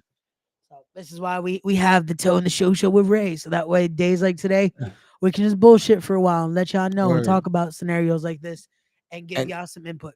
And and that's what this whole shit was built off of. Just sitting on the porch, fucking on the stoop, talking your shit. Yeah, no, and that's legit what this feels like. It's just like, yo, so what's up? Like, how was this? How was that? How's life? How's this? And giving y'all that thought process and giving y'all those thoughts, and again, being real with it, not having to feel like, oh, we're doing this for fuck it. Like, nah, this is that real. I don't know why I feel like I got some stuck in my throat now. All of a sudden. Oh Jesus. shit, they got him. They got him, normal guy. Oh my God. They're trying to take out Ray, and then I'm Again. next. Jesus. I'm talking too much real shit. They're like, nah, you gotta shut the fuck up now. But nah, it's finding that. It's finding that genuine conversation. And we're lucky that we have it. It's not we don't need the script. We don't need this is the scenario. Talk about that. Here, boom. Like, nah. We're able to just shoot the shit, shoot from the hip, and just give y'all our thoughts. Like, and Yeah. hopefully I learned something from it. If not, that's cool. Y'all can always feel free to ask us if you want to ask something about anything. We'll try to give our input, especially if we've lived through something like that or yeah. Again, we don't know everything, but we try to give you your best thoughts. So I know everything. shut the fuck up, man. Listen, man. I know everything. Even the shit I don't know, I know. I know. You know what I'm saying? There you go. Take that with a grain of salt, ladies and gentlemen. There's some things that we don't know that we know that we know. That's You know also what I'm true. saying? We never know what we don't know, but we might know. Yeah. So now see? you know. And I know everything. There you go. Shit. Yeah. That's why I tell people, it's like, you may not be perfect, but I am. Oh shit. Because I don't know if somebody just knocked on my door or not. You know what I don't understand is like that whole I'm not perfect and no, I'm perfect. I'm designed to be the way I am. Perfection. I like that. I like that. You know what? Because I say this. I always say I'm not perfect. You know why? Because I always say there's room for improvement. but that's the perfection in you. Yeah, but is that perfection? Because you should leave room for improvement. That is You're searching for perfection. No. No? Being able to improve is perfection. No. Because what happens if you don't improve? You become obsolete. I like that. I like that. Perfection is a constant thing. Okay. This is the perfect being until it's too old. Okay. Until you make something better. Okay. We grow. We grow, we love, we learn, we evolve. We are all different. Perfection. Okay. See, because when I think perfection, it's like that's it. There's no need for change. There's no need for anything because it's perfect. But no, I like that. Have you seen any human evolve into something different? Mentality wise, yeah. That's about But it. like fish evolved into land dwellers No. because oceans dropped and Yeah. more land mass came. They say apes evolved into man. Yeah. Man hasn't evolved into anything else. Perfection. Every part of our body counts for something. Yeah. You know why I have hair on my arms? Why is that? To detect if a bug or anything is crawling on me. This is a sign of defense. Is it? Yeah. Okay. That's why most people have hair on them. Is because we're designed to fucking live in the wild, in the nature and all that. So this is the first sign of defense. So if something's crawling on us, we can feel it. Oh. Our eyes, if you ever see the evolution of the eye, Yeah. our eyes were designed to look in water at like a 4K resolution. But over time it evolved to adapt to air and land. That's why our eyes are liquid. Oh. That makes sense. Yeah, you see, people's definition of perfection is imperfect. Yeah.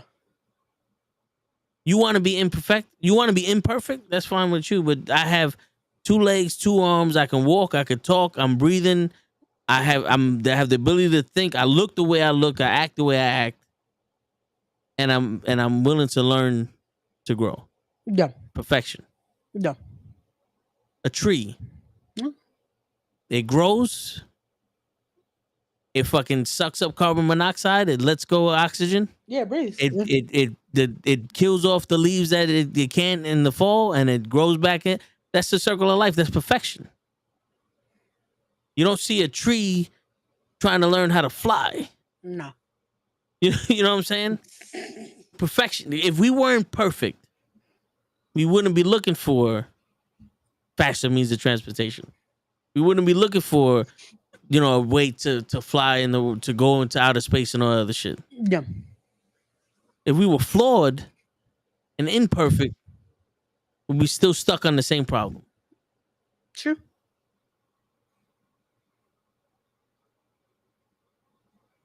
See, people have this very minuscule shit. It's like, I'm not perfect because I can have an 8-pack. No. It goes back to the combo we had earlier. Yeah. Because think about it, that you can look a certain way and it means nothing for you. Yeah. You know what I'm saying? Like, it means nothing for you, but me, you, we look the way we look and we live the way we live. Yeah.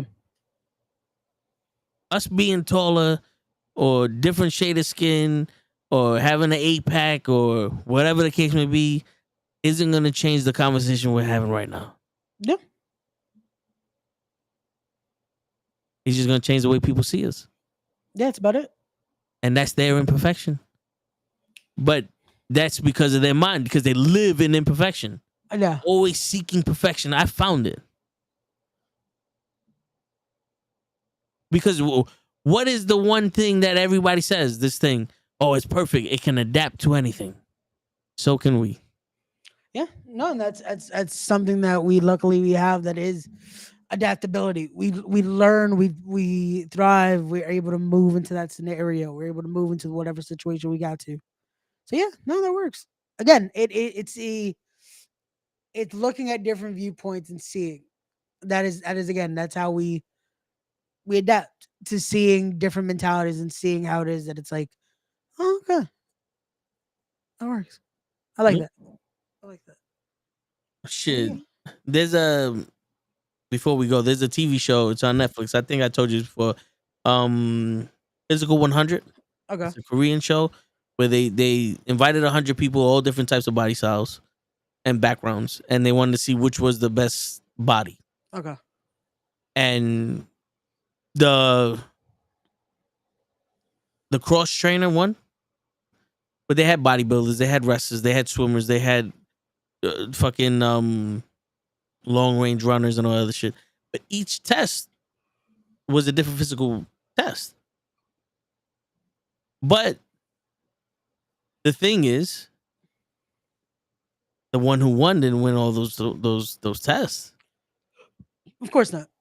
So it's, it doesn't show that he had the perfect body. Yeah. Because he wasn't able to. He wasn't able to do it. He wasn't able, like, yeah. He wrestled someone that was less adequate than him. But you put him up against somebody else, he's not there no more. Yeah. You know what I'm saying? Like, they're pushing a crate. The reason why he won is because somebody made the wrong choice. Because the way that they did it was, the train tracks. You know that the thing that goes on the train tracks and you put like the garbage in? Yeah. So they had 3 of those. Okay. And 80 packs of sand. Okay. And the objection was to get all the 80 packs of sand from one side of the thing to the other. Okay. So one team made the choice, like, yo, just put 40, bring it over, empty it, and then go get the other 40. So while he's pushing the first 40, this guy stood there and put all 80 packs in the thing. Okay. So while the guy's pushing back and he's trying to put the other 40 in, this guy's halfway done with all the 80. All he needs to do is get to the other side now. That's it, yeah. That guy, when he came back, burnt himself out putting the rest of the 80 sacks on because he already expended too much energy pushing the first 40. Yeah. So that guy won, all because of a mistake. You know what I'm saying? It's like, then you had people hanging. Sumo wrestler can't hang. Yeah, their body type is not gonna. Yeah, but the rock climber can. Yeah. But again, that shows they're good at that. But then the other, Yeah, but Yeah. then the rock climber gets kicked off because of that whole wrestling match yeah, that the bodybuilder beat him at. yeah. Which of course, yeah, the Yeah. body mass, yeah. You know what I'm saying? And even those things, it's all decisions that you make. Because you can beat somebody at some other shit. It's just the decisions that you make. Yeah, But and it's yeah, all.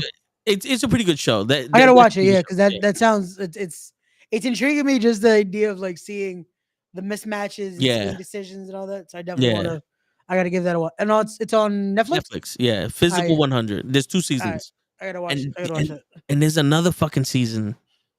Another show. I forgot what it was, but it's basically people live in a house and they're doing not board games, but like games to make money, and Okay. they can't, like, all of the people can win, but if they have a token.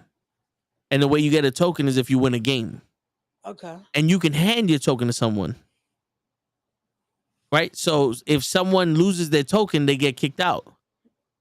But if they all played as a team, they would have had a better chance to win. It was some weird shit. But that's actually pretty good too. That's a Korean Yeah, I'm show gonna have too. to. I forgot have the to name look of that it. I up. think it's like some evil, some shit.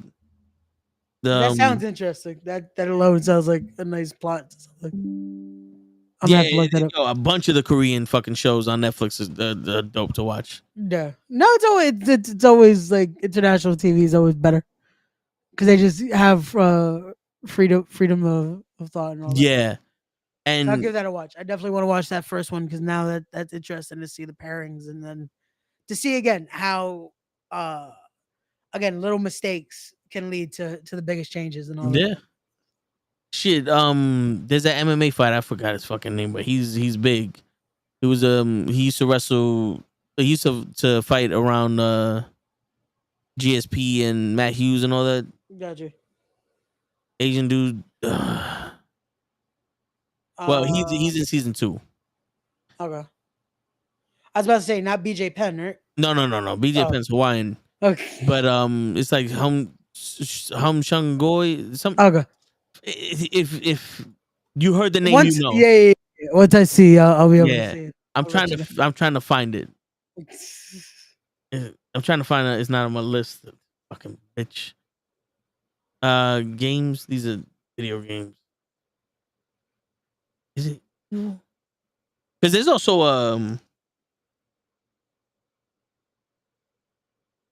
a fucking Brazilian show where people are in the house and there's 2 actors that are like infiltrating shit, and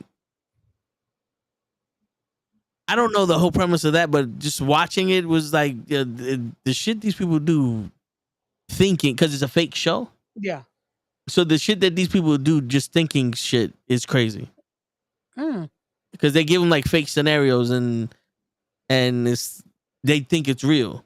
Okay. You know, so it's So like simulations in the sense, all that. yeah. Okay. That's interesting. Okay. I'm gonna have to check that out too, because I always look for different things to stimulate the mind a bit too. So that works. Yeah. That works. Korean. Fuck. All right, hold on. Let me see. I got Korean shows, but it's not like a game show. Would it be TV dramas? Romantic? No. Well, start with Physical 100, and then we'll go to the next thing. Got you. No, yeah, I definitely want to watch that. So I definitely, I'll have some time tomorrow, so I'll check that out. But there you go. There you go. Yeah. And on that note, ladies and gentlemen, Ray finally made it without falling asleep. Hey, I didn't fall asleep yesterday. That you know of. No, I know I didn't fall asleep. Mm-hmm. I was falling asleep when show showed up, and I was like, Yeah. Nah, my yeah. bad, yeah, we gotta cut this. But thank y'all again for tuning in. Like we said, when we can, we'll do 2 episodes. It won't be every week, but when we can, we'll do it. Like I said, next week, hopefully after Monday, I'll be more talkative about it. But yeah, next week I'll give y'all a little update about what happened and all that good shit. But tune in Monday as we'll be back with the Raw Watch Long. Tuesday we're back with comics as we'll be discussing the first 2 episodes of Acolyte. Wednesday's back with sports as we'll be talking about the finals. And I believe we'll do another game or no game this week. Krills wants a rematch Okay. with Hutch, so it's gonna be Krills versus Hutch again. There you go. So that'll be Wednesday. Thursday, we're back with Wrestling with Knuckleheads as we'll be discussing the preview for Clash at the Castle. And then tune in Friday for Tone the Show with Ray. That's right. So then, And take us home. the name of the show is called The Devil's Plan. Oh, okay. That is the Brazil one, or which one is that? This is the Korean game show. That's the token one, right? Yeah, 12 Okay. contestants begin their 7-day journey. The first match is nothing like what they expected time to get those.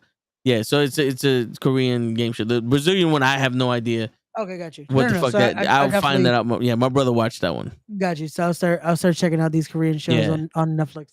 But on that note, everyone, thank y'all again, and Yep. take us home. It's your friendly neighborhood knucklehead signing out. Peace, everybody.